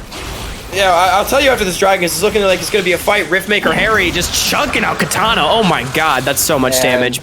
Maybe no fight. Yeah, no fight at all. All right, well, let's go back to the items because so Riftmaker was completed for Harry. I have never seen this. I don't know why you would want to go this. I mean, it's significantly less mana, no burn damage. You're not getting the ability haste either. On other the items. One on the other team is scaring me as well. Yeah, it will mean a lot more vamp, which I guess the read is that these team fights are going to be long and you're going to be getting poked by Ezreal perhaps, but I mean, you have a Soraka. Why do you need more healing? I don't really get it. But so Riftmaker on Volibear. This is actually a thing. It basically means you go Riftmaker on Volibear and then you build full tank. It means that you just do more damage. And heal for a lot in the middle of fights at the expense of a little bit of tankiness. I actually think this is pretty good. I'm very okay with this build. I think full tank volley actually loses a lot of agency in the solo lane one-on-one. So better than the Sunder here? That's what's kind of that is true. I mean, here I feel like Sunder. I wonder if the read is that Set wants to go. And Trundle as well are going to want to go a lot more armor than MR. I mean, Malzahar is your only magic damage outside of Zillion, I guess. So maybe the read is more sustain, more damage. I don't know. Or maybe this is just a Slim Kim special. He's giving it to him. I don't know. Yeah, I'm not generally, I don't mathematically analyze items. I so I can't tell you like which one would have been better necessarily. I will tell you though, I don't like hate it. I think it's fine. I like it better than the Casio. I just thought it was funny to bring yeah. up. No, I know. We already saw the I agree. Other weird. No, definitely worth pointing out. They saw that Ezreal had a Sunderer. They were like, we can't all build the same item. Guys, it's like the Leandres. They don't stack. They don't stack them all. Slim Kim, being a homie, he understands that he can't copy his ADC, so he decided to just build a different item. And he saw Harry NX doing it, and he was like, you know what? I'll build the same thing. Yeah, what a polite guy. But anyway, Bucky's Atmosphere, they're 1,500 gold ahead, actually. I'm not really sure how that happened. Herald, first tower top. That's why. But the team fight composition is sort of starting to come online. Make sure Shadow very far behind, but as we've highlighted multiple times, Harry and X looking pretty good. Doctor stumbling around in bot lane over there. Ezreal was looking like a bit of a problem. And speaking of a bit of a problem, nice Harry flash. has one, and nice petrifying gaze. Is gonna take down the tower, but he does trade one. Oh, onto the volley. Oh no, that's not what you want to see. Harry and X in the mid lane. Oh my word. Reflexive flash on the Malzahar. No nether grass to be found. Petrifying gaze in on the volley as soon as the unstoppable's over, and it's fine. Malzahar's not a fun champion. He still gets ulted. He still dies. But the trade back, so well played by Harry and X. I don't know if he was healing from Riftmaker or what, but it looked good. The tower shots finishing off Jesus on the backside. 2 for 1 in the mid lane. They're not able to get the tower either. That's a huge win for the side of DC Phoenix. And although it was a shutdown that was traded, you are very okay with managing to get 2 more kills and critically saving mid turret there for your star mid laner. Yeah, that was not the flash nethergrass play you were talking about during the pause. I don't think. No, that was not it at all. And now we got the 5-1 cast with the 4-1 Ezreal. Who can carry off the... It's on you, Harry. Who's going to carry this game as we have 2 dragons on the side of DC Phoenix? And I got to say, I mean, they are probably in a pretty comfortable position, you know, being down just only, what, about like 2k right now. But they still have scaling. They still have the Jinx to scale. I mean, if they're too worried about cast, Jinx can start to get ahead here, maybe. And it's important to understand, too, that a lot of the gold advantage for Bucky's Atmosphere currently is on towers, on standing gold, which can actually, a lot of that will be able to be taken back. Not all of it, of course, not 2,000 gold worth, but once you start working down some of these outer turrets, eventually, for DC Phoenix here, you will start to make some of that gold back. So, yeah, a significant amount of the gold advantage that Bucky's Atmosphere actually has is able to be made up as the game progresses. So it's definitely something to keep your eyes on. However, of course, being 2,500 gold at this moment in the lead is significant, with Dragon now spawning in 25 seconds. Sole point for DC Phoenix. It does look like they're grouping up for a contest. 1 item on each of their people, but critically, Matrix Shadow has no mythic. The only person not a support in the game to not have a mythic. And speaking of more itemization choices, Katana rushed straight for the Chemtech Purifier. Oh, and you don't want to walk into that, Soraka. It's not a carry, but it still feels bad. Nethergrass gonna go down. I mean, DC Phoenix, they're so posturing for this. You have lost this fight. Go mid, get that low health outer turret. Should be able to take that one down. You lose the dragon, it happens. Stun Daddy cannot be the one to face check in there. You need your set or your trundle to walk in first. DC could be in a little bit of risk. Slow going to land. And here comes the volley. We're sped up by the Zillion. And no miasma going down yet. And it's a lot of damage on a Slim Kim. And we're kind of just A-ramming here, looking around. Oh, right in! And flash found kick. him! But Harry doesn't go down. And the punch, the haymaker, they're all so low, Ray's so low. Zillion can only save 1. And it's going to wear off soon. But it looks like that... Wow. Possibly Bucky's got away with murder. Oh, limitations? Yeah, Bucky's manages to trade 1 for 0 in that fight. The kick flash onto Harry NX was good, but Array critically didn't really send him the right way, as this fight might not be over. McDoctor's looking. All right, no, everyone's going to walk away. All right.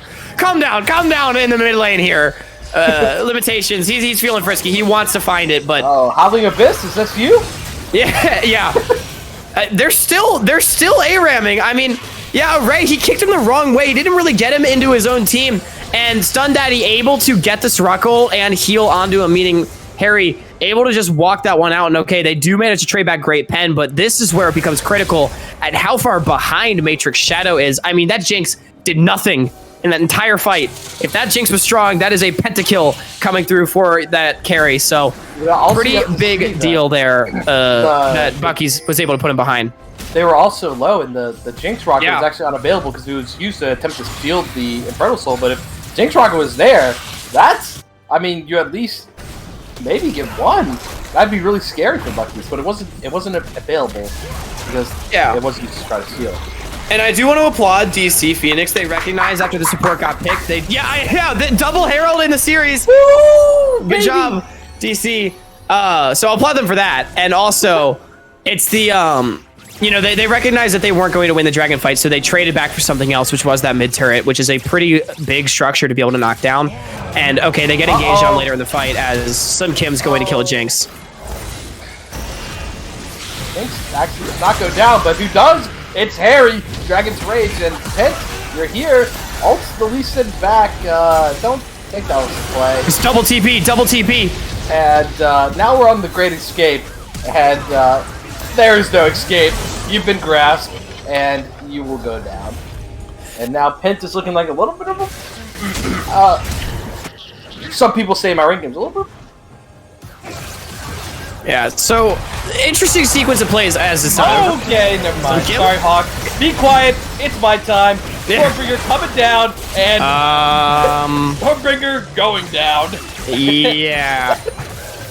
All right. Still gonna pick that one up. Slim Kim just deciding to run it down mid on stream. It happens. It's okay. It happens to the best of us. But interesting sequence here. He saw Pit do it. Yeah, interesting sequence. So after the other super long and unnecessary team fight in mid lane, Bucky's backed second. It was DC Phoenix that backed first, which meant that they were able to take that second Herald. Props to them for recognizing that they could do Rift Herald for the first time. Well, they took the one earlier, but that's because they killed Array. But this one, you know, they just recognized that they had the first the tempo because they reset first. They had the first move. They take Herald, but they overstay on the map just a little bit. Bucky's had come back now from their reset. Harry NX just walking in a little too far. You don't have control of the river. You had already spent that control to, you know, do the Herald, right? So now it's your turn to back off, push your waves back out before walking in. Harry does not do that, gets picked. With your Cassiopeia gone, there's no business taking that fight if you are the Great Pen. You just need to walk away. Unfortunately, it was not the case. He gets taken down, and then Slim Kim just ran it down. So yeah, at the end of it all, it's a bunch of kills going across and not really a whole lot gained. Herald in the back pocket of McDoctor. Dragon's Soul Point, once again, spawning in 45 seconds. We'll have to see if they're able to win this one now that Matrix Shadow has the Kraken Slayer online. Yeah, I don't know. Some guy in, like, draft I heard cast, I don't know who it was, but he said something about top lane being important, like, in this series, but I actually don't know who said that, because it doesn't seem true. It seems like they're both just trolling a little bit, even though there is already a Trundle system. And looks like we're going to have another fight breaking out here. Array going in onto this, but he's miasma. But the stimulus package is in. The Array package is here. But oh, the kick! And look at the AoE damage. And Harry, he doesn't. Oh wow. Lee's going to take down the set, and Harry's going to go down 2 limitations. And the only one surviving. Tell your story, Trundle, because your team cannot. Wow. Hey, finding the kick onto both the enemy carries, one through the other, knocking down the pins as they come. That's a game-winning play right there. They take the dragon, they find the kills, they're going to take the mid-tier 2 turret. And thank Mr. Katana, because he had the Zillion ultimate right there. Chrono Shift bringing his jungler back to find that big play. That's the kind of play that wins a series. Bucky's Atmosphere taking control of game number 3. We said it in draft. We had the Array Int package. Yeah, no more inting for you, Mr. Ray. You can go in when he runs it down, they can revive him now. And we saw earlier, it's only the Array inting package because we saw Slim Kim in and they didn't use it. It's only for Array, nobody else. So yeah, but really nicely done there from Katana, trying to get cheeky, steal a drop. Doesn't get it, but it would have been nice. Would have been nice. He smited it, but I think he could have just hit it before the bump went on. Yeah, I feel like it was a little unnecessary there, but it's fine. McDoctor really wanted that Gromp. He really wanted it. He needed the Gromp. Yeah. I mean, you know, okay, McDoctor doing pretty well in this game, too. 2-0-2, keeping a farm well, not really a farm advantage anymore. He did have a farm advantage in the early game over his opposite number, so, you know, looking decent. And Harry is still strong, but I want to go back to this Riftmaker. I feel like I don't want to say it's why they're losing the game, because it's not. It's definitely not. But how much better would he be doing if he went Leandries? I need somebody in chat to tell me. I need someone in chat to tell me if this is an actual thing. I have never seen this, and I hate it. So. Thank you. I hate it. Yeah. I don't know. I'm just not sold. Slim Kim probably going to be forced to ult here up in a couple seconds. Actually, not even. Just walk away. That's a lot of damage. See, that's the Riftmaker Volibear, but Array is here. Now, keep in mind, there is no Array stimulus package here to save him, so he will not go in. He knows his limits now. Said Zillion's not here. I won't go for the crazy. But Newton's Law. Hint. And no. What a fun champion. You. What a fun champion. Unlucky, I guess. Yeah, unlucky. Great Pen gets run down, but you can't be there. I mean. Yeah. You know your team is trying to commit. You know your team's trying to commit on the top side to Slim Kim. You can't be that far past your turret. You have to know that the enemy team is going to walk down towards you. I don't know if he thought that Bucky's Atmosphere was also trying to commit on the top side or not, but Slim Kim is going to force Matrix Shadow back, take a bunch of damage, and walk his way out. So ultimately, it's just a kill for nothing. Is Matrix maybe fancying himself some damage here? Super Mega Death Rocket going to go wide. Pew! Super Mega Death Comet. Gonna fly around the map. Stunning Baron. They do have the map pressure. We saw Slim Kim push that wave all the way up and as well in mid. They push it all the way to the deads here too. I don't think DC Phoenix knows. I mean, Harry's backing and they don't have teleport. It's gone. Yeah. Bucky's has Baron. Nothing we can do here.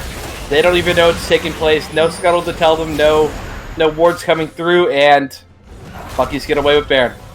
Yeah. I mean, easy as that. They push. That's why you push up your waves. They push their waves so far up. Slim Kim almost baiting by pushing that far up to the top lane tier 2, taking so much damage.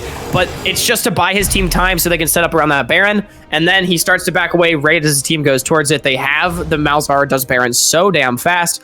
Knock it down, and now the siege can begin with this Ezreal, with this Malzahar, with this Volibear. It becomes really, really scary to play the game if you are on the side of DC Phoenix. Yeah, definitely don't want to be looking at Baron minions with Ezreal finger head shooting out those 500 damage arcane missiles, you know, the little pew pew pew shooting out those. It's gonna hurt. Sunderer, Manamune, Sorelda's, and then you add on top, you have a Stormbringer. If anyone gets poked down, they're gonna go for it. They have a lot of dive.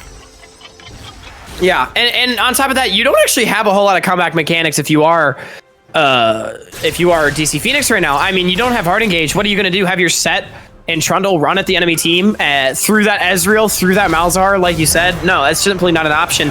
I feel like your best option is maybe a great pen TP flank, but definitely a bit of a pipe dream, I feel like. But it's going to be so difficult. And if we look at the vision control, there is no right. There is no fight. And look at the wards on the map. I mean, there's blue vision hardly anywhere. They really only have vision of the bushes like outside of their base gates, and that's it. They don't have any control.